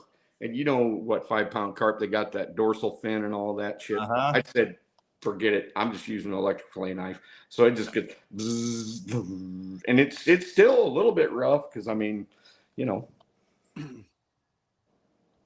That's it. Bernie Bride says the current makes them like an MMA fighter. It does. It does. That's it. Tim, you're planning on going after some flatheads. Yep. What's your mindset? How are you going to go about fishing it? The area? What's your technique that you're going to be using, brother? I'm going to tell you what I'm going to do this year, because in the last few years I kind of settled on kind of more of the stealth approach. I thought I was going to be able to concentrate on certain areas of cover and spend more time and be able to catch bigger fish. That theory did not work very well for me last year. I am going to run and gun like I used to back in the old days. I'm going to visit probably 25 or 30 spots. I'm going to be flying 6 to 8 baits on one series of, I don't know what you want to call it besides shock and awe. That is going to be my year of shock and awe. I am going to go. Hey, Tim, when I come fish with you, can we bring Sean to throw the anchor? Yes, we can. It's going to be 50 times a day. I'm telling you. Because it's going to be I'm going to go back to shock and awe because, really it's about being able to put a bait in front of the biggest flathead that you can get a hold of. And if you're only doing 8 spots in a day, it's just not enough, because 8 spots isn't going to, it's just not going to get you in front of enough giant faced 70-pounders. It's just not. So it sounds to me like you're really, the time wise, what kind of time are you going to be spending in each one of these spots? I mean, are you going to be pretty quick? Or are you going to give it some time? It depends on what it is. If it's a little bit deeper and it's a lot more diverse. But if I'm like, just say I'm in a what everybody would say is like a you got your riffle, you got your hole, you got your run. If I'm in a slower run with deeper water and great cover, say a sunken ship, say a big tree that's perpendicular, maybe I'm in a side channel, not like way back in the boonies. That's all small flathead territory. I'm just saying the first channel off, maybe there's a single island. I'm going to spend some time, but I'm going to probably do 15 to 20 minutes on those washes, those riffles, those holes, those runs that have less cover. I'm going to spend a little bit more time on cover. But if I don't walk into a piece of cover this next season with at least a big fish hit, if I'm getting small fish in the primary position, so primary position would be, you got your shallow water that's got not very much current. You got your drop on the side, which comes down to about 5 to 10 to 12 to 15 foot, maybe even 20 right there. And there's a tree over top of it. If I'm not getting hit, if I'm out from the cover, I'm still going to go in closer and I'm still going to encroach, because if you're too far from a flathead, especially during the day, you could have baits all over him, but he ain't going to move. Yep. So I've still got to spend enough time on those type of spots. But if I'm in like kind of the what I call a basin hole, and I'm dragging baits around and moving stuff, and maybe I've got a piece of current that's kind of deflecting off the bank, and there's a good current seam and this and that, and it's not all that deep, I'm going to carpet bomb the piss out of it, and then I'm going to move 15, 20 minutes a spot until I land on something I feel is appropriate for holding a mega giant, and then I'm gonna have to probably spend 45 minutes to an hour. I mean, it's just all there is to it, because we all know, well, we don't all know. I know and there's other guys that knows that you could have a bait close enough to a flathead. Let's just say this is 18 inches on my screen right here. This close, he's not willing to move. This close, not willing to move. This close, he's willing to move.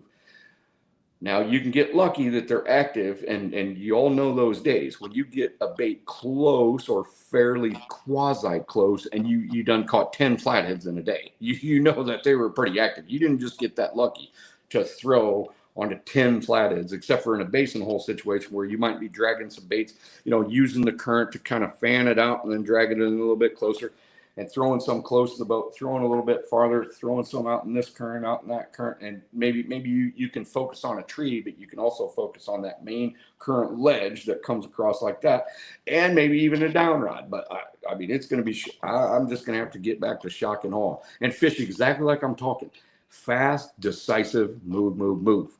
So do you move your bait a lot? Because we had an angler on that uses live scope, and he said if you don't have your bait positioned perfectly, you 100%. might as well give up. And a lot of guys that are pretty good flathead anglers, they're in the right area. They think, oh, I'm not getting anything, and they move. Where what he's saying is, if you don't have bait right there, move your baits. They will not bite. And he catches a ton of 60 to 90 pounders. I mean, a ton of them. And he said it's only about maybe less than 5% of the time that they will move to get a bait. You got to put it right there, and not only put it there, but you got to present it the right way. 100%. 100. He said, man, you don't even. He's like, you'd be surprised. We use jigs.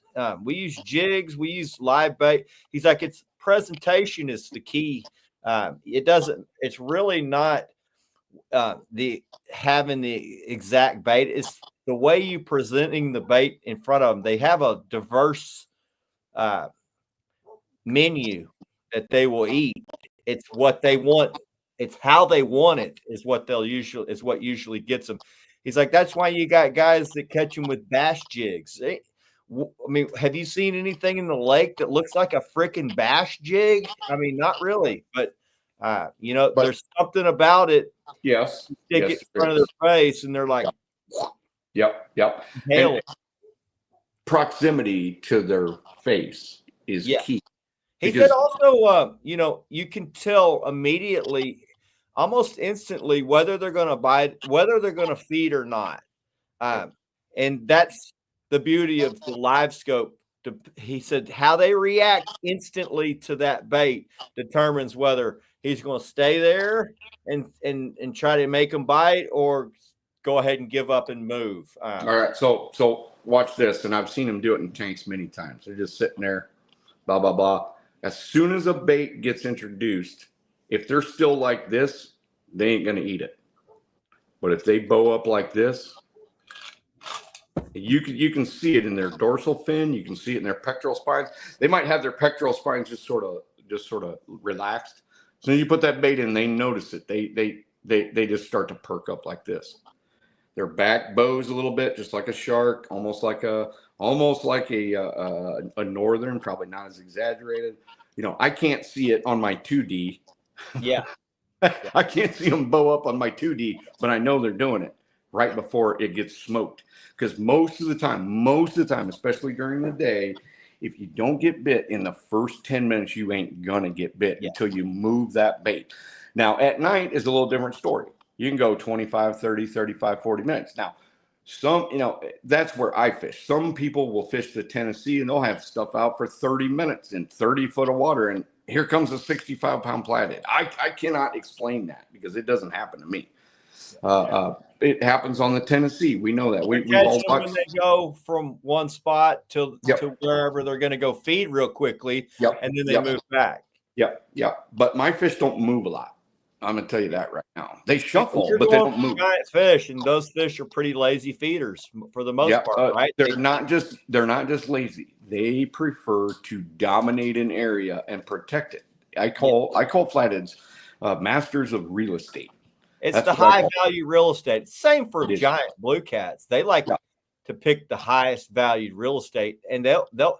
I mean, I would where say you are, yes. 90% of my fish come off a piece of real estate. Yeah, a specific section that you can duplicate. There's fish everywhere because you're around the biomass, but the biggest ones are right on a certain piece of that real estate. And it's very difficult to describe what it is for blues, where it's fairly easy to describe what it is for flatheads. When you know on blues. And it basically has to do with, I kind of call it their orbit. A blue cat's orbit is bigger and more important to it than a flathead's, because a flathead's orbit is immediate. Maybe it stretches 10 feet each way and maybe 10 foot forward and 10 foot backwards. Their little orbit of their protection zone is fairly small, and the bigger the flathead, the bigger that protection zone is. But with a blue cat, it's kind of a bigger range. It's kind of a bigger zone. And, especially when you got the hydraulics of water, and I know, lakes, we don't have to worry about that. But when that hydraulics of water, like if you get an incline that's deep like this, a lot of times blues will sit on it like this because that current is actually pushing into them like this. And just sort of holding them. And then there's a little keeper zone right here. And not only that, they love reverse current. Flatheads do too. Reverse current is a huge key of what I do. So you got the whole water swath like this, just going down, right? And so it's all going this way. The top is going that way. You don't notice a single thing on the top, but somewhere along the bottom, there's just a tiny rise sometimes, which deflects current the opposite way. And I'm telling you, I have found more fish over 50 pounds in reverse current than I have in downstream flowing current.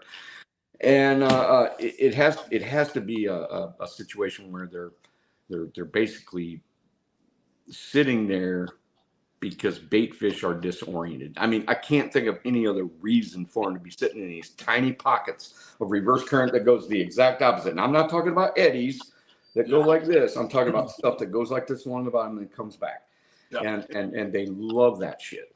And Tim, you just hit up on a subject where I catch a lot of flatheads and fish in is the reverse current on the big rivers and stuff. You know, here, like we have a river, the Great PD River we've talked about before. It's real muddy, a lot of structure. In some of the areas, you'd be sitting there, you've got current just pretty much like this. And we catch a lot of fish. You learn how to set also in certain areas like that. Once you learn how to set up and do your, pretty much your presentation in those style areas, you'll catch a lot of nice fish in those areas for sure. And, yes. Yes. And, when we're talking, I'm not the catch-all, end-all of all fishing stuff. I mean, I know, I'm old and people ask me questions because I've caught a lot of big fish. But just remember, all fishing answers, there's always going to be some exceptions. There's going to be different situations. It never fails. If I post a video that says, epic catfish always goes deep. I don't fish anything less than 20. I rarely catch big fish. There's going to be 5 people in my comments. Well, I caught a 70 in 3 foot of water. Yes. Yeah. But if I was to focus on 3 foot of water where I fish, certain time of year, you might want to do that. I might get lucky, but for my 7 times a year that I've gotten that finite situation, that's what I'm doing. And I suspect I know, because I have never had 100-pound fish out of all the 100-pound fish I've caught. I've never had one come from less than 20. And I used to fish a lot of water under 20. A lot of water. A lot. How long do you leave your baits in the water before recast? Quick answer. For recast, I'll leave them in the water to 30, 40 minutes sometimes. But you overcast and then you move them back. I've talked to you before about yes, I will. I'll overcast them and I'll hop them and I'll jump them and I'll move them. I'll move them laterally from out in the current. If they've sat there long enough, I'll pop them off and then have them done. It's like the slowest form of bumping ever. It's like bumping in like super slow motion. That's what I do. Nice. It's like the slowest form of bumping ever. I don't hardly ever just throw out and just let it sit for 40 minutes. And if anybody watches my lives, they know, because I've seen the comments. Why doesn't he just leave them alone? Why are you messing with him?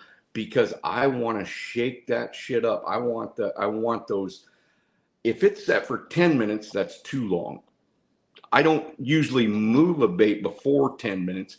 If it's been 10 minutes or 15, I know that I wasn't close enough to that fish, or I just didn't excite him enough. So I may work it back. I might pull it forward, but I'm gonna move it. Wilson's Winter says he wants to know about presentation. So how important is presentation, and what's your take on presentation? How are you presenting your baits for a higher success rate?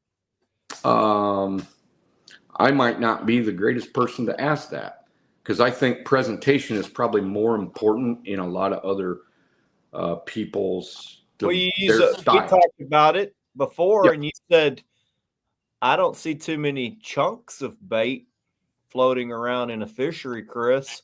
Absolutely right. I mean, that's pretty big presentation right there. I mean,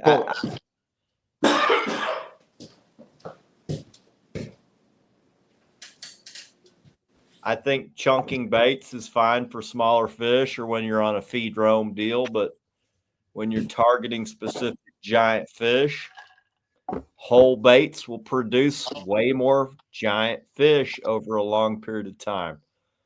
Yep. I bet Tim's going to say the exact same thing. All right, here's my general go-to. I mean, usually 14 ounces or more. Sometimes I can get by with 8. I rarely, for giant blue cats on the Mississippi, I rarely throw less than 8. Almost never do. And here is my leader. And this is what I'm talking about, presentation. I mean, here's basically my presentation right here. This happens to be one of the Freddy ones. I don't know if it's a 14 or a 16, but it's a big ass hook. I rarely these days throw anything less than a 13 or a 14-aught or a 12. I'll throw some 12s. But, I'll use 100-pound leaders, 50-pound main line, and like one of the biggest snap swivel deals I can get. Now, a lot of people are kind of scared of snap swivels. They think that they're going to fall apart. I've never, unless you got your drag crank down real hard, I don't usually even break those snap swivels when I've hooked a 10,000-pound tree, and I'm trying to break the line. I usually don't break them. But as far as presentation goes, if you're drifting, dragging, floating it on a slip float, if you're doing any of that stuff, that's what I was saying. I'm probably not the right person to ask, because I generally, and it's because it's choice, not because I don't know how. I do. I mean, shoot, we used to drift and drag back in the day, way back in the day. Made our own dragon sinkers, did all the stuff, blah, blah, blah. But I choose that rig because it has worked the best for me in my situation for giant fish. But I'm kind of a one-trick pony as far as that goes. I'm very focused on giant fish, and I have been for 30 years. And, I've used shad guts and 2-aught hooks and, tiny little whatever to catch the big channel cats. And I've done a whole lot of things with flatheads, and I've used a whole lot of different baits. I mean, everything that walks or crawls or swims or flies sometimes. Baby birds. Believe it or not, I didn't say this, but I tried rabbit out a couple times. Mice, moles, voles, garter snakes, everything that wiggles or swims or lives in your refrigerator. I've caught giant channel cats on part of my ham sandwich that I had that day a couple times because they were active. I caught them on gummy bears. Jackson, actually. Yeah. Guys that said gummy bears, and why gummy bears? Well, they make them out of they boil the fat and the bones and all that. They boil all that stuff out of it. That's why gummy bears work. They work.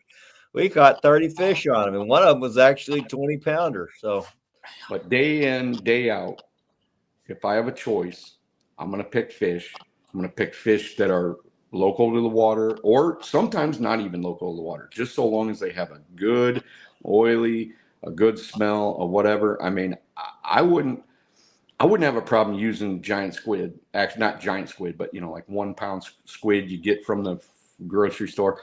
They have a certain smell to them. They've got They're creatures of opportunity. They will eat a giant variety of things. They will. They will. I've seen them throw up ladybugs, 150 ladybugs. It's a 25-pound fish. I'm like, damn, this thing's eating ladybugs. So you better write that down because I've never seen that one. That'd be awesome. I have never seen that one. Yeah, ladybugs. I don't know. I guess there was a ladybug hatch, but that's what this damn fish were eating on. The red ones or the yellow Japanese ones? Red ones. Okay. Oh, the red ones. Yeah. We don't even see those here. Full of them. Yeah. And I've seen them I've seen them throw up cormorants. I've seen them chasing dove that were drinking water at the shoreline, so they will eat birds. You know, I've seen flatheads hit snakes in the shallows.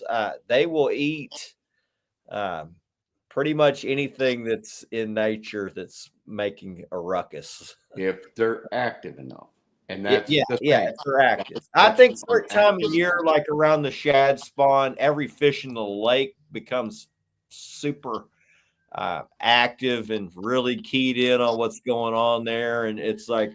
It's not just the shad spawning, it's everything else that's going on around that shad spawn. It's the birds feeding on them. It's, you know, the other species of fish that are coming in there to feed on them. And then the big fish are going to eat everything else, including the shad.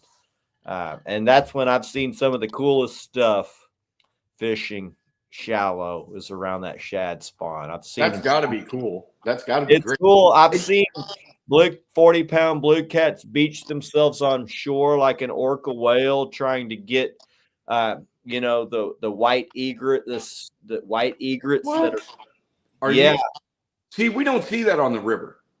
Yeah, we see that stuff on the river. And it actually it's really cool. I mean, it actually happens more than you would think. They will beach themselves up trying to get birds out of the shallows, and then they have to inch themselves back out into the lake that would be fantastic to see. And you typically see it somewhat often when you're fishing that shallow threadfin spawn. They're up a foot of water, 6 inches of water, and the catfish come up, and not just catfish, but white bass and black bass school up too.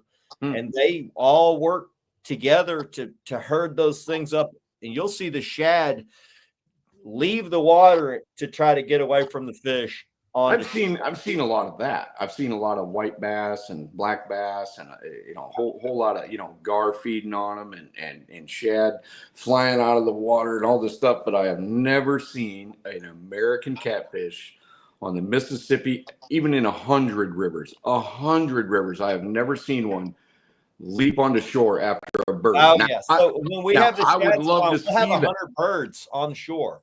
Oh yeah, there is on and the blue cats will leave the water and try to get the birds. And so, dude, that'd be a dream come true for me to see that. I have not seen that. It'd be cool to get it on video, but that would be. Hey Tim, what's the magic number for flatheads? Water temperature. What's the magic number that you really suggest start targeting flatheads?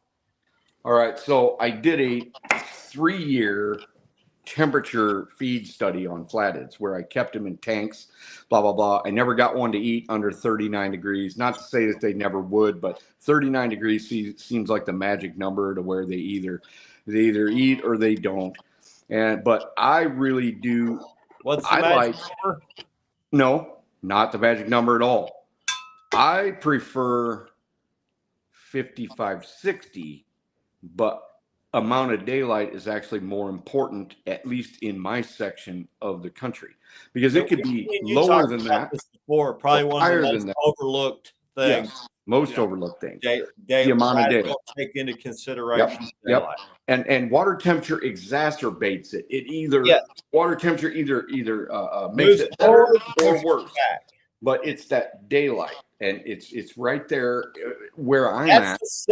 That's the set factor that is every year. The unknown is the fronts, the temperature changes, the warm ups, the cool downs, and the rain. Constant. It is the constant. It's the constant. And Yeah. And scientifically, if you're going to learn a whole lot about creatures that you can't see, you better be sticking to constants, and then understanding that the extraneous or the ones or the happenstances or the ones, the events are the ones that have an influencing factor. One of them is a guaranteed factor. Oh yeah. The other one's influence. So guys, you ain't going to catch them here.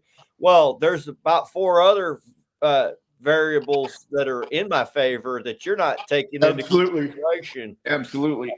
And there's also another one that guys talk about it. So whatever the 3-1, I don't know if you've heard of that one, Tim. It's like a roam feed cycle that these fish go on, and it's some type of cycle. And they say, that they're not really sure what influences that, if it's the celestial cycle of planetary alignment. You mean the 3-day bite cycle? Yeah. That I believe in that. I don't have enough evidence to prove one way or the other, or even give you a rubric on it, but it's pretty obvious that you'll go 3 days, and I've known this for probably 25 years. I cannot predict the beginning of it, but I can pretty much predict the end of it. So if I get there and the bite is great, I drive 5 hours or 4 hours, the bite's great, it's only going to last for a day or two, day and a half, then it's going to wane off, and then they'll have 3 days of garbage bite before it picks up again. And it will, and it'll be exacerbated too. It's because like you got certain things that work in your favor that you'll catch fish regardless of the cycle. No, you can on this 3-day bite cycle. What I'm telling you is, once that wanes, good luck. You may go an entire day knowing exactly what you know, having the greatest bait in the world. You might not catch a fish for 2 more days. And I'm telling you, it's that. And you will see that all over social media when, you'll catch a fish or 2, but everybody will fish the same day. We'll have the exact same. We were on a live one day. We almost caught all of our fish minute for minute. Yeah. It was crazy. When he would catch a fish, we would catch a fish, and we would double. He would double, and it was almost like. And we fished for probably 3.5 hours together, and we caught 25 fish a piece, and all of them hit at the exact same time. It was so weird, crazy. Channel cats and flatheads don't seem to do this 3-day bite cycle like blues do. Okay. Well, I mean, you could fish 28 days and you're going to have few crappy days, but you're going to have 2.5, 3 days of crappy bite after 3 days of great bite, with like it happens with blues. And it seems to kind of happen if the Potomac's really off, which we all know the Potomac's got a bazillion fish per acre of water there. If the Potomac, if these guys that were catching 30 fish yesterday caught 2 or none, and then you're seeing it on the James, you're seeing it on the you're seeing it on the Mississippi, there is something to it. Now, how finite it is, it's not like it's a sheer wall. It is a trend, and it kind of goes like this. Because there's always some fish biting. Absolutely. And I mean, that's what separates the men amongst boys, because, for instance, I fished with Doty. It was the weekend before last, and there was a tournament going on up there, and everybody had their $100,000 catfish boats, and we smoked them, dude. But the majority of those guys got their asses kicked. Sure.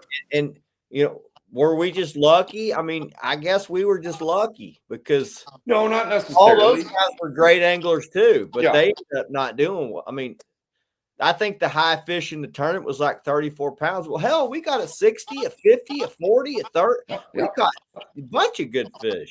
Sometimes it is the frequency in which you fish, the speed, whether you're faster or slower, that makes all the difference. It does. It's huge.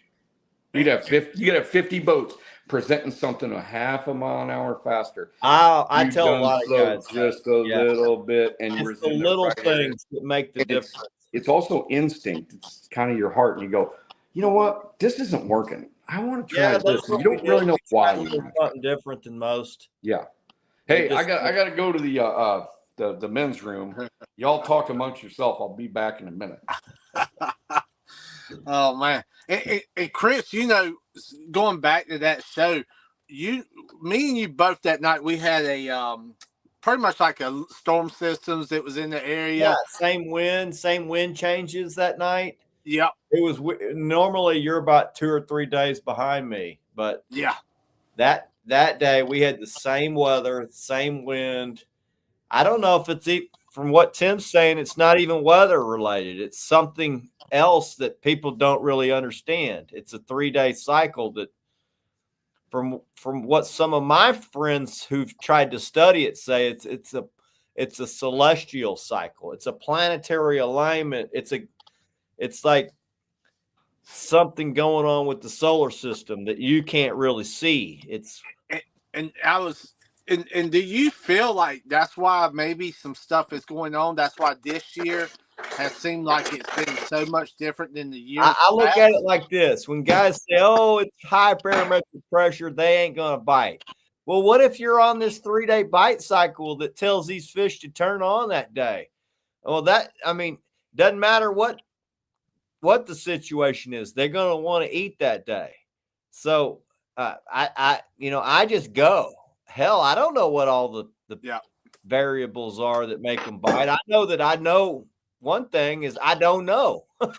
I got an idea that high barometric pressure is going to be tough. So I get it in my mind. Today's going to be a little tougher day today, but hell, we had high barometer when we fished with Doty and we freaking smoked them, dude. And then, I've had days where everything's supposed to be great and we sucked. So I think it might be what Tim's saying. It's this 3-day bite cycle where it's some type of planetary alignment or celestial alignment that says you ain't catching fish today, buddy. And we don't have any evidence on it. That's why I said, you can notice it anecdotally, but I never put a whole lot of stock in it. I know it happens. I don't put a whole lot of stock, just like what you were saying. I can hear you. You go, well, I don't know if it's one day of the bite cycle or you never know until you go. And I'm telling you, it's not a clockwork 3-day bite cycle. Otherwise it'd be easy. Sometimes it'll be shortened. Sometimes it'll be lengthened. Sometimes it's 4 days. Sometimes it's 2 days. But I do know one thing: when that bite starts to go south, when I show up on Thursday, I fish Thursday, the bite is in, it's all right. Friday night, it's awesome. I've caught humongous fish almost everywhere I stop. And then the next day, it kind of goes to kind of crap. No matter how hard that you push and push, when that bite goes like this, and it could be fairly stable, but if that water's dropping, coinciding with that on current, there is almost nothing you can do to match the kind of success you had 2 days ago. Almost nothing you can do. And Tim, it's almost like deer. They got that chart out where it says 1 deer one day, next day it might be 4 deer. As far as they're walking or laying down. It's almost kind of like that. And I match it up to that chart sometimes. Just kind of, I know we really don't have a hold on it as much as probably the deer movement and stuff, but it's almost like that. I've noticed that guys that do real good hunting, I do real good on catfish that day. I don't know why. It's just, I think there's something in nature that gets them up moving that we don't really understand what it is. And we may never understand what it is. Yeah. We are kind of blind to the universe, and we in our intelligence, we have washed ourselves of the natural world. It is really hard. We can understand what we see. Yeah. Like the weather. Okay. The barometric pressure. All right. I can understand that affects the fish negatively. But why is it that, out of 10 trips with the high barometric pressure over 30 that I do terrible, but on trip number 11, it's one of my best freaking days of the year. And you know what? I had a day like that. Bluebird skies, a few clouds in the skies. One of my best flathead days in June ever. We caught a 67. We caught a 64. It just seemed I could do no wrong that day. Yeah. Now, the next day was Bluebird skies. We didn't do where the crap. We didn't catch 14 flatheads. We caught 6 flatheads. And you're thinking, man, and that sucks. My buddy's like, well, did you learn anything? I'm like, I just learned that just freaking go, because everything told me that today was going to be terrible. We ended up smoking them.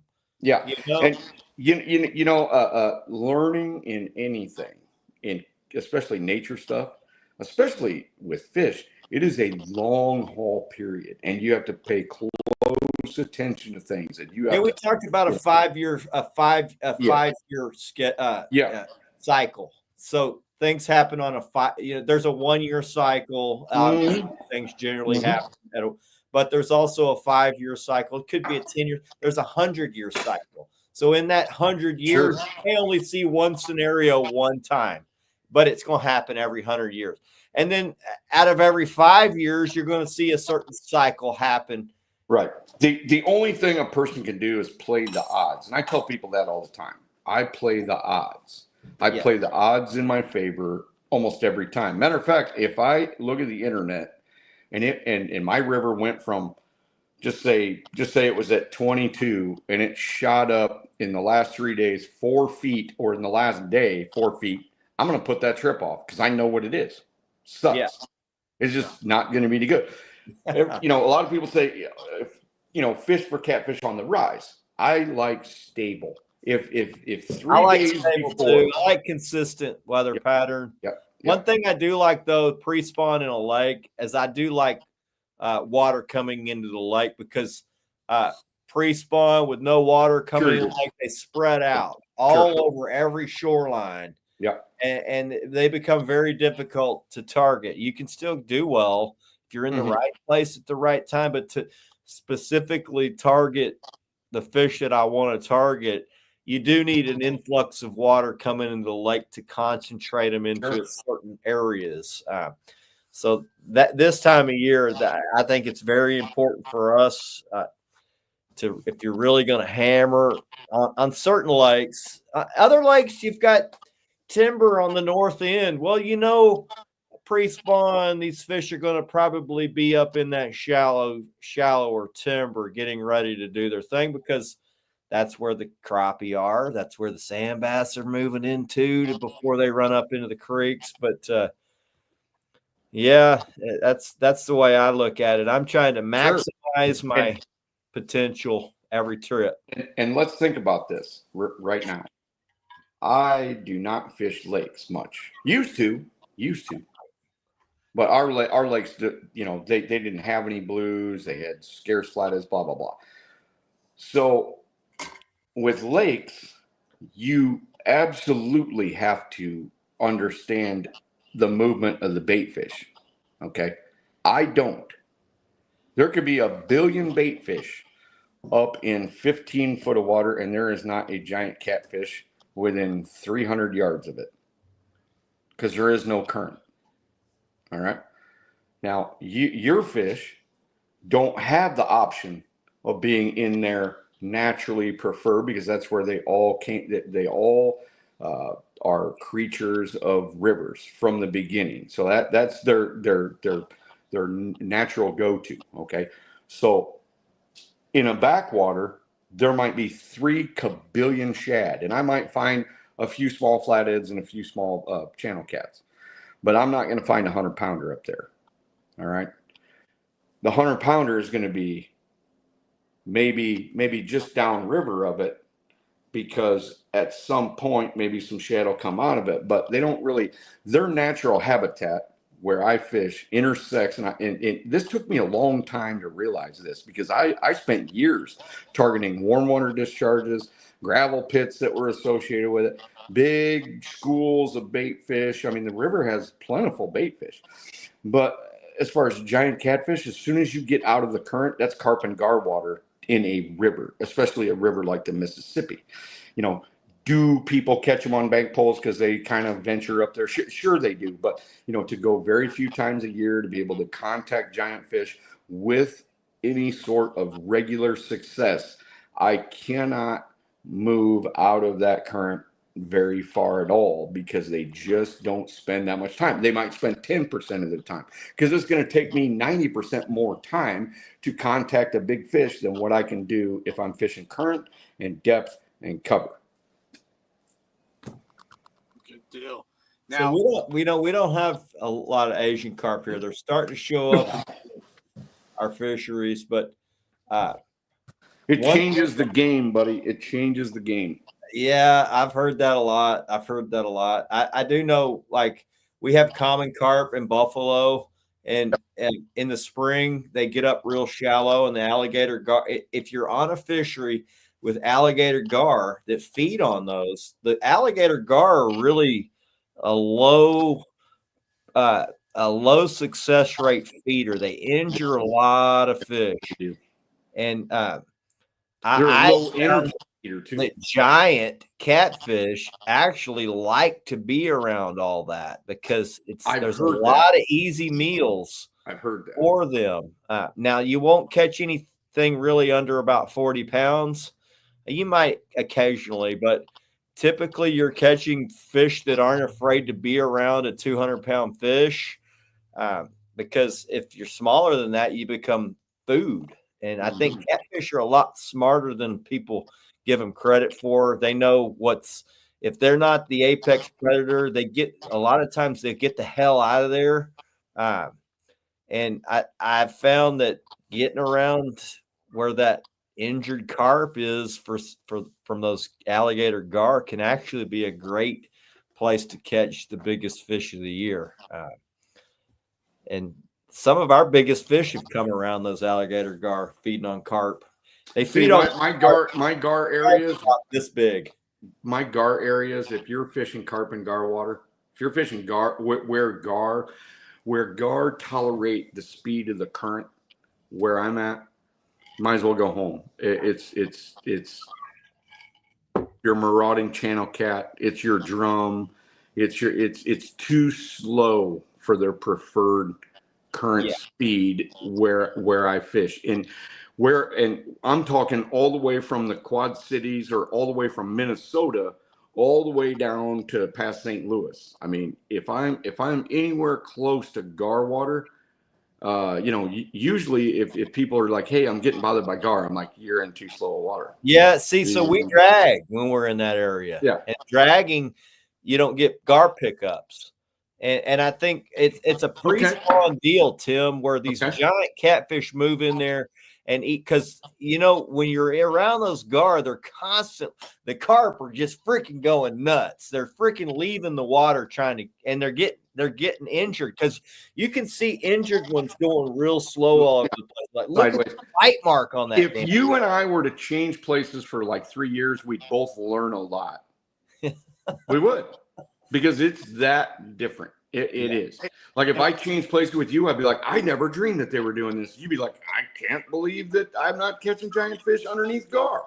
What I love to hear is, because I fish Santee Cooper a lot. Yeah. I fish the rivers a lot. Is I'm learning, listening to both of you, it's like, okay, I'm, putting the game plan together for the lake, by some of the stuff me and Chris has talked about. And, even coming from the river and stuff that I do really a lot more of than I do the lake, that I've, learned a lot and stuff like that. And putting those together, it's amazing. And you know what? When Chris is talking, I know exactly that he knows what he's talking about, because the guy proves himself every time he's on the water. I'm not doubting him one bit. I'm just saying, wow, I used to try that stuff here. I used to try that stuff. I used to literally anchor in places because maybe there wasn't any wind and maybe the current was just right. I didn't know how to deal with current. So I would get off of the main channel. I would go into these gravel pits. I'm like, oh my gosh, there's like a billion shad in here, and there's gar everywhere. There's life everywhere. There's carp, and there's this, and this is before the days of Asian carp. And I would fish them all night long, sometimes till noon the next day. Convinced. I would go into places that was like permanently flooded, just off the main channel. Oh, yeah. And the trees were in the water. It looked like Louisiana to me. So I mean, I would take a boat, with a trolling motor back there, and I would visit all these places and throw all this stuff. You know what I caught? I caught like one channel cat and like 90 gar and like 40 bullhead. Yes, I've never caught a gar up there fishing around those gar. I've never caught one, but I'm dragging. And you got to go a certain speed. If you're if you anchor, you will get a lot of gar pickups. And if because it's within their speed range. Exactly. Little faster. Gar, the way they feed, they're just. I know how they feed. I used to have them in. Yep. So here's Johnny Baitfish. Here's little Johnny Baitfish. Gar come up beside him like this. Okay, little Johnny Baitfish, and he goes, and they get him sideways like that, and they carry him forever. About 2-3 minutes later, they try to flip them around and eat them head first. I used to have 1 to 5 pound gar in my aquariums at home, and I used to feed them giant chubs and stuff like that. And so, I'm very aware of how gar feed. A lot of my buddies are like, man, how are you catching all these giants? I'm like, you got to get up there. There's a certain time you need to get up there. And Creel tells me the same thing about them. I started going up there and seeing it, but I would see them on my side image. I would see these giant freaking catfish following these gar around. And when I first started doing it, my buddies were like, all my guy buddies like, you see them gar, just move away from them, because they all come from anchor fishing, and you can't anchor around gar because they'll just pick your shit up and carry it, and you'll be battling, gar pickups the whole time. But if you're did you hear what I said? Jeremy Creel, Jeremy Dufour, that fishes down in Louisiana, and they actually have alligator gar. He says the same exact thing.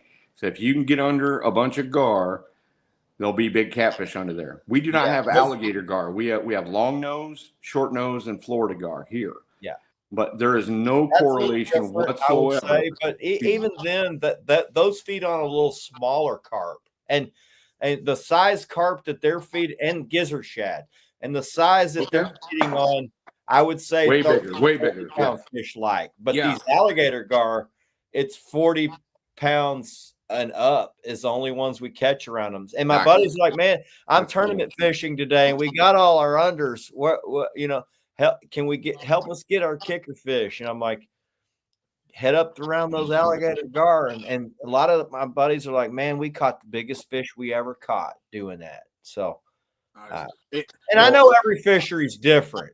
If I get anywhere near alligator gar, I will remember that the rest of my life. So I'll be like, well, let's fish underneath some gar, but we can't anchor. We're going to have to move.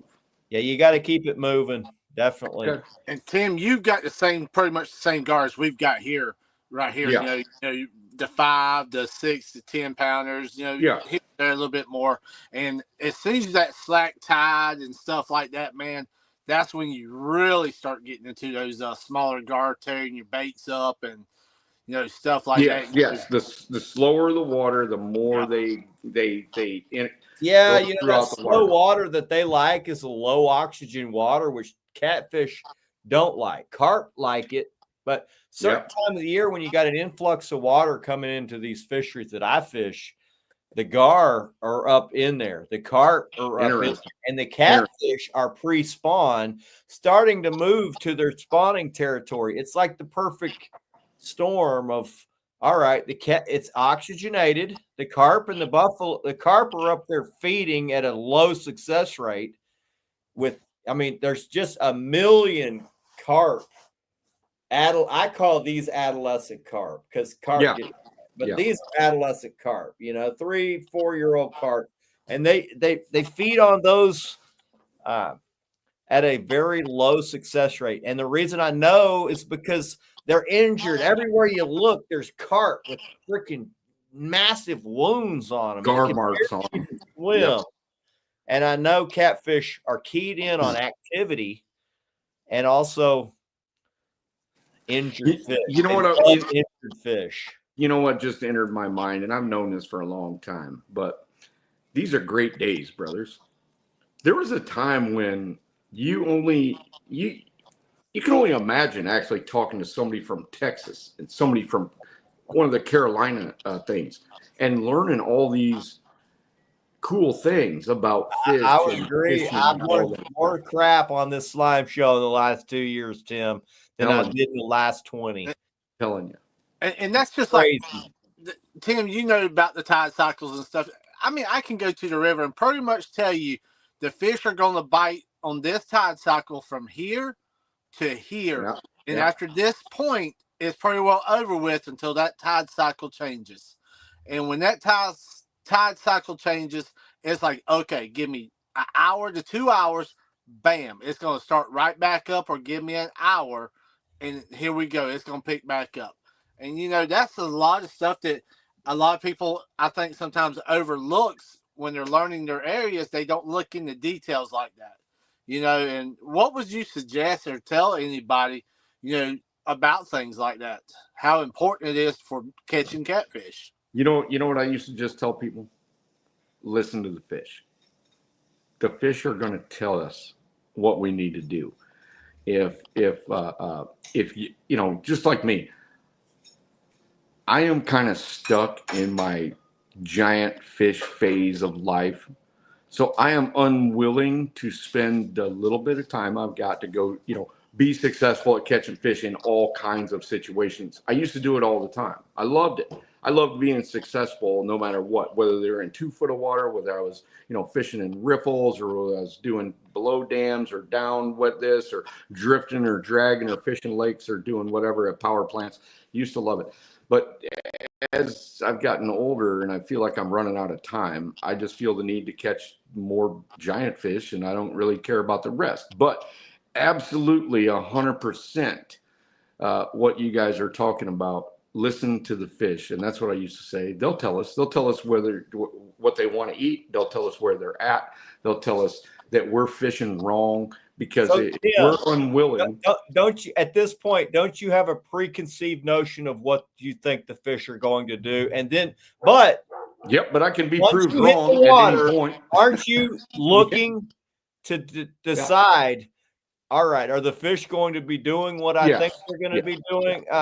You know, you're taking all those things 100%. into the equation to decide what are they actually doing today. Because I'm going from pattern A, B, C, D. I'll go all the way to Z if I have to. Yeah, I will. You know, but none of my patterns includes anything under 40 pounds. I just don't want. That's what I tell guys. I you know, in Texas we don't have a lot of giant fish, but for me, I'm looking. I'm trying to get a 50-pounder every trip during. Yeah, but you know what? We don't have that many either. A lot of people think we do. By the way I talk, I'm telling you, I might have to look for 5 hours and may not find a fish that I'm willing to anchor on. I mean, I might look for 6 hours. I might spend 2 days, and there's nothing that I want to even anchor on. I end up catching 3 30s and a 40, and Sean and I are like, that was terrible. So when you're getting your bait, how do you get your bait? Do you throw a cast net? Yeah, I throw cast nets. I also throw deep. Do you throw pretty deep for bait? Well, I can, but I prefer not to. Most of my bait that the catfish feed on are deep, but when I'm looking for moon eye, I will throw off the backsides of barges because I've seen you throwing for the moon eye, and I've heard like that. Throw the same way. Yeah, and I'll throw warm water discharges for like. When you're throwing deep, what net do you use? Well, I don't really have one that's worth a crap because I beat nets up so bad because we got so many I mean, yeah, you're fishing unknown water. You're catching bait unknown waters, which gar and carp and whatever and blah blah blah. So I don't really. I used to throw old salt, old bets or old salt, you know, and they're like $250 nets now, you know. And I was younger, and I mean I could throw a really big net at one time, and I probably still could, but I'd have to learn how to throw it different. I'd throw it kind of like the Cape way, where I kind of grab on you middle and just freaking, you know, throw it. But now I'm getting a little bit older, and so I throw about a 12 or a 14-foot net now. I don't throw like something ridiculous. So that's like what they call a 7, which turns into a 14. Yes. Yeah. Yeah. Yes. That's what I throw. Not too huge. And I'm pretty good at throwing that. I mean, a 7-footer is. Well, dude, you ought to be. What are you like? 6'1", over. 6'2"? I try to hit with precision rather than just throw and freaking pray. You know, I try to see what I'm throwing on and then hit it. When you're in current, like I am, speed is more of a key than precision, believe that or not. Oh, because yeah. if it takes you too long to wrap this thing up, the guy that's driving might not be all that good. Yeah. And pretty soon you're in between barges in like 10 or 11, 12 mile an hour current. And pretty soon you're in danger of getting pegged up against. And I can see that. Throw your net down and then jump on the the thing. Sean's gotten a lot better at it. For my big baits, Tim, I'm looking for something that's on structure because I know it's not. A lot of times, if you're not on a piece of structure, then when you throw it, you come up empty-handed. And you can. On structure, you know that they're sitting on that damn thing. I catch mine mostly by my big baits. I catch them mostly with rod and reel. Okay. I really do. I mean, by suckers and carp and stuff like that. And Tim, I got to ask you, coming from a river, do you ever mess any American eel? Have you ever used it? I have. So but what's I your would love to use American eel here, but I can't really get them. I caught one gigantic American eel, and it was towards the last part of the season. And they were biting on moon eye and sucker so good, I left them in there because, I mean, I just don't see them. I mean, this thing was like 4 foot long and about that big around. I want to use them in the worst way, but I just couldn't. I didn't have the heart to. So I ended up letting them go. It was the last deal of the season. And you know, they're so rare. I was just like, nah, I'm not going to, you know, cut them up. I'll cut up this 8-pound carp and there's a bazillion, you know. I'll cut up this, you know, 28-inch or 24-inch, you know, golden red horse, and there's a kabillion of those. I actually caught that thing on a 7/0 circle hook and a piece of moon eye about that big, you know, a couple of months, and he stayed out in my tank for a while, and I brought him fishing a couple times. He got to go fishing with us, but I eventually just let him go in the river. Had somebody local wanted me to ask you that question here locally, and they're pretty good. They're pretty great. I mean, they're in the Mississippi. They are going to work if you want to throw them. I'm going to tell you that right now. Doesn't matter where you throw them. They got the amino acids. They got a little action in them after you chop them up too. Well, they do. They stay active. Here's the other thing. Part of my big mantra on bait is I keep them all alive. Most of the time, 99% of the time, I keep them alive right before I throw them. Flatheads, of course, I keep them alive. But with blues, I will cut those things right before I throw them because they have electrical signals that they send out for the next 4 hours. You know, between the time they die, it doesn't dissipate fully for 4 hours. It dissipates mostly within the first 2 hours. It's also the enzymes. So a freshly killed bait has enzymes that a live animal like you and I have enzymes in every freaking. And what you mean by enzymes? What you're meaning by enzymes is proteins that leak into the water. And live proteins. Yes, it's not dead. They are alive in your body. They are systemic in your body. So as soon as you die, those live proteins immediately start dying. It takes several days for them to die, but as they die, a new enzyme starts blooming, and that enzyme helps to break down things that are dead. It helps the decaying process, and those actually might enhance some other type of fish. But a blue cat is actually liking something that has freshly been injured. So the live all fish do, even though you can catch them on stuff that's been 3 days dead, no doubt.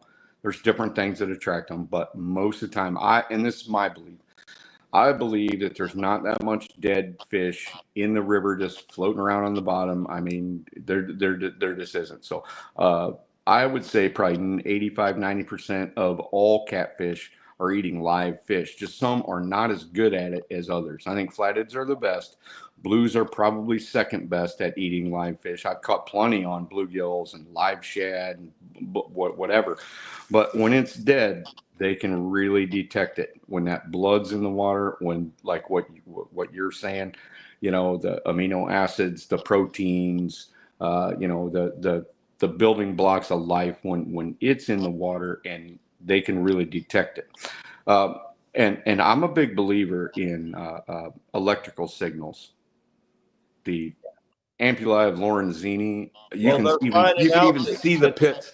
You can even see the pits. So when you turn a flathead over, okay, they have gigantic pits. They're huge, right along their bottom jaw. It's called the ampullae of Lorenzini, and it is used to detect electrical signals. Every living thing gives off electrical signals. Look at them next time you catch a blue. Look at them underneath the blue. It's right underneath the chin. They're spaced about an inch apart on even big fish, and that's what they use to detect. So if you were to watch one, if it goes over something that, let's just say it's a hot dog, okay, blue swims over a hot dog. If he doesn't swim, he swims over it and he doesn't smell it. He doesn't know it's there. But if it gives off electrical signal, gives off an electrical signal aura. He goes and he knows to turn around and then go back like this. The newest studies have shown that muscular movement, blue catfish can sense muscular movement in bait fish. Now, I don't know the distance. I believe that 100%. Very long distance. Now, a lot of guys say, "Oh, well, fish in distress." Well, that is true because fish in distress gives off a different vibration, electrical impulse, but they're saying now, and it's also muscular movement. Swimming, that electrical impulse that they give off, a catfish, out of all freshwater fish, the catfish has a heightened sense above all other types of fish that can pick up that sense. So I found that to be very interesting. That's just some recent stuff that I read on them that's pretty newly studied, because blue cats haven't been studied that intensely until the last probably 7 years. So I would agree with that. There wasn't a whole lot of like groundbreaking study about blue cats. Lots on channel cats and flatheads because it was available to DNR people. But blue cats really haven't been studied all that much. Really, nobody can really tell you exactly when their spawn period is. It's mostly anecdotal. There is some they go off a temperature, and I know it's like what me and Tim said with the daylight hour. There's something about the daylight hour, the temperature, the rise in the water. All of that's going to play a pretty big role. But if you're a true guy that spends a lot of time on the water, you know the temperature is kind of a bunch of donkey hockey. It really is. I mean, it's probably the easiest thing. Like let's just say, well, I took out the in-fisherman guys one time, and I told them, I said, if you're going to write this article, you need to write it about current. They said, oh, okay. I said, I'll prove it to you. I took them out all day. We caught, I don't know, 9, 10 flatheads. It was all based off current. All of it. You think they wrote that article about current? Nope. They wrote it about depth and cover. Yeah. I said, there's all kinds of depth over there, all kinds of cover. There's no current. There's no fish there. You want to fish it? Yep. It looks even better than what we're going to fish over here. But they couldn't write about current because it's too hard to describe. Yeah. Bless you. Woo. I probably got one more coming. I usually do them in threes. Not always, but most. You got one more in you then. Yeah, I do. We got Brad was asking, when storing your shad in the freezer, how do you prep it to keep it fresh for the next fishing trip? Throw it in the trash. What language were we talking about? Oh, not the trash, Brad. something about frozen shad. I used to do that. I've tried a lot of things, and some things are, if I did, and I got to the point at where I would use frozen shad heads, but usually not the bodies. Now, I'm not saying that if you don't fish gentle waters, frozen shad can work for you. You know, if you Tim, fish rough ass frozen- waters like I do, frozen shad falls apart and it ain't nothing but a skeleton pretty quick. I've heard guys that say when there's a big ice melt or something that frozen shad works just as good as anything. But as far as just using it, I would say you are going to catch 1/10 of the fish. So for every 10 fish that I catch off fresh, you'll catch one off frozen. And the reason is because of those live enzymes. As soon as you freeze that bait, it kills those when I say live enzymes, all enzymes are live, but the enzymes that are in a live creature die after 3 days or after you freeze them. That's what the magic of fresh bait is. Let me give a little try at this answer. In my travels and in my days, I have tried many things. Many things. More ridiculous than pretty much a guy could imagine.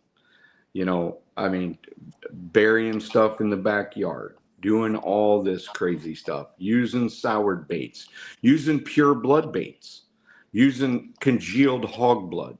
I mean, when I was young, I was not above trying anything. And you know, I got him off hog backstrap before. My buddy brought a fresh hog backstrap. I still have 2 full, which I plan on trying to use. I plan on trying to use 2 pork loins that are like that big, because dummy me bought them. I took them out. I set them in the garage, picked up the rest of the stuff, and they sat out all night. So I have them in the freezer, and I'm going to hook those up with the biggest freaking hook I can get, and I'm going to throw them amongst giant fish and see what happens. And hell, I'm going to tell you too, Chris, I've tried what I believe it was a cow tongue. You know, that's the toughest damn bait that you could ever find. I've tried that. You hook that sucker on home with one of Tim's hooks. Every kind of liver you can check a stick at. Now, if you take, and I'm trying to get to the end of this, if you have success on frozen shad, more power to you.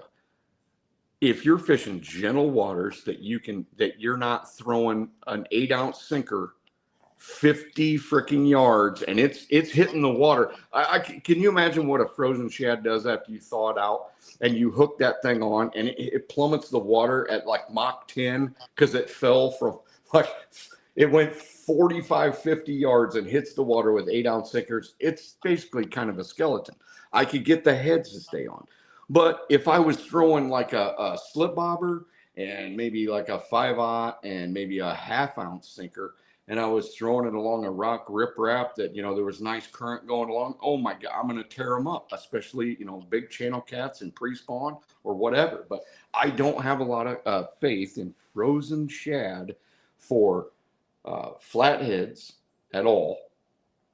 I do with blues, but not like I do traditionally for giant blues. I just don't have much faith in it. But if I want to go catch 5 and 10 pounders and I want to catch some channel cats, and I think it'd be fantastic.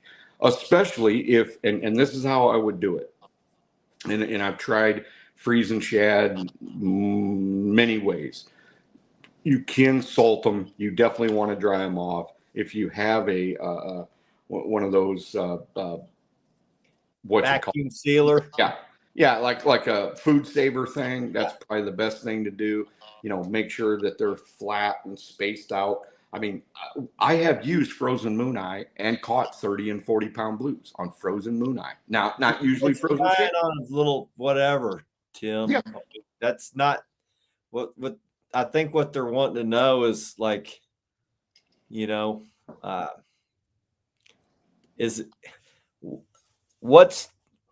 do you freeze shad for giant fish? Yeah, I mean, is it even worth? I mean, would it be worth doing? I mean, I understand, guys. Sometimes bait's hard. It is. I was about to say that, Chris. Sometimes, you know, people do get in hard times where bait's getting tough. I used to be that guy, but I've also gone and got bait, and you know, I've had trips where my bait was 4 days old and I wasn't catching crap. And I thought, this is ridiculous. What would I be doing if I had fresh bait? So I just went and grinded it out and got my fresh bait and immediately started hammering fish. Immediately. With shad, even on channel cat trips in May, I didn't let my shad get more than about 3 or 4 hours old, because once it started to get old, the bite started to die off, and I go get fresh. The slime coat was still there. The blood was good. The blood was still red. It wasn't brown. The slime coat's still there. It was important. It was important. And I was fishing the same damn area. Yep. You know, scad's the fish, and it went down to 25% of the catch as it did with fresh shad. So 3 hours, I'm ready to catch new shad.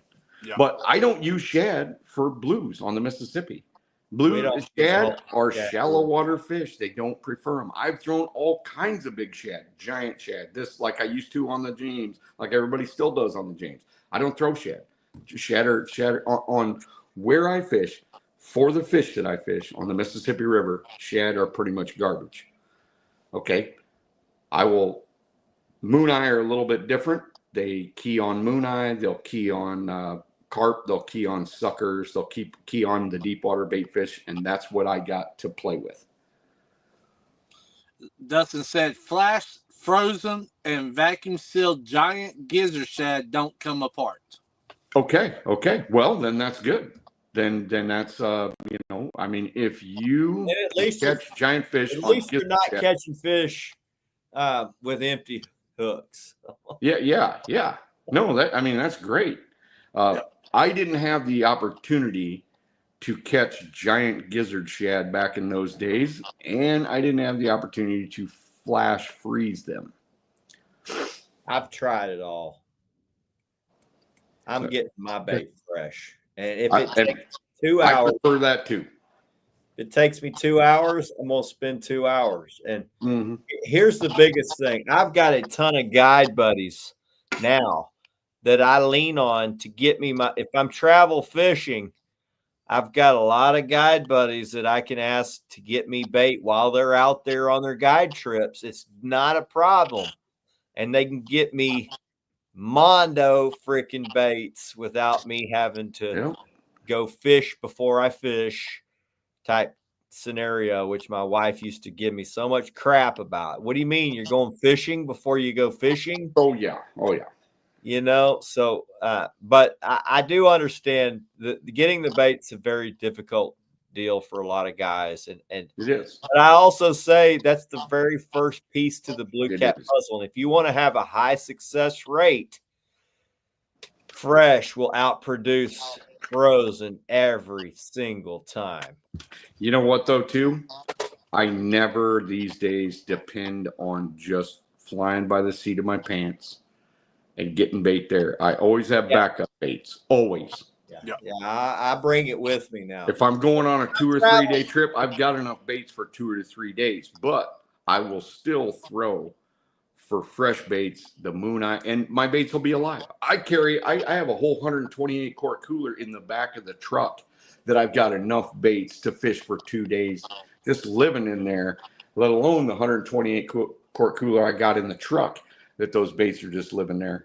And then I will actually throw for moon eye, because moon eye you can't keep alive in a bait situation very good at all. Cats on the Rock Guide Service says fresh bait every trip. The lake I'm fishing, period. Yep. I'm with you. I like to keep mine alive. Now I typically get my baits out of my guide buddies are fishing a different lake, and then I travel fish all over Texas, and it doesn't matter that I'm getting it out of a different lake. No, it doesn't. It doesn't matter. I can promise you. It matters that it's fresh. That I believe makes all the difference. It does. Then over frozen. I've used frozen. It's been a long time, but do you know we're almost going on 3 hours? This is a record for us three right here. I don't know. One of our shows was over 3 hours with you before. Oh, yeah. Oh, with me before? It doesn't surprise me. So what do you guys want to talk about next? The bait thing is starting to bore me. I need to. I got one for you, Tim. We've been talking on the shows about this year being kind of different with fishing. Okay. I know you said you hadn't been out as much as you like to and stuff. Can you even close? Can you describe on maybe what is going to what this year reason why things has been a little bit different? Is it the weather? Is it the cycle that we were talking about earlier? No, it's all because I had to start my own business. That's the only reason it's all went kind of downhill, because I mean, I designed furniture for a company for 30 years. And when COVID hit, they decided they didn't need some people, and I was one of them. And so I don't know if they were right or they were wrong, but I was like, I'm not going to be able to design furniture in the middle of Illinois. I'm going to have to move. And I didn't want to move. I built this house. I got kids. So I just had to start my own. And I've always known how much time that takes. I mean, it just is one of those things. I mean, you are a slave to your customers. You have to maintain a certain amount of hours, which sometimes it's 100 hours a week. There ain't a whole bunch left for fishing if it's 100 hours a week.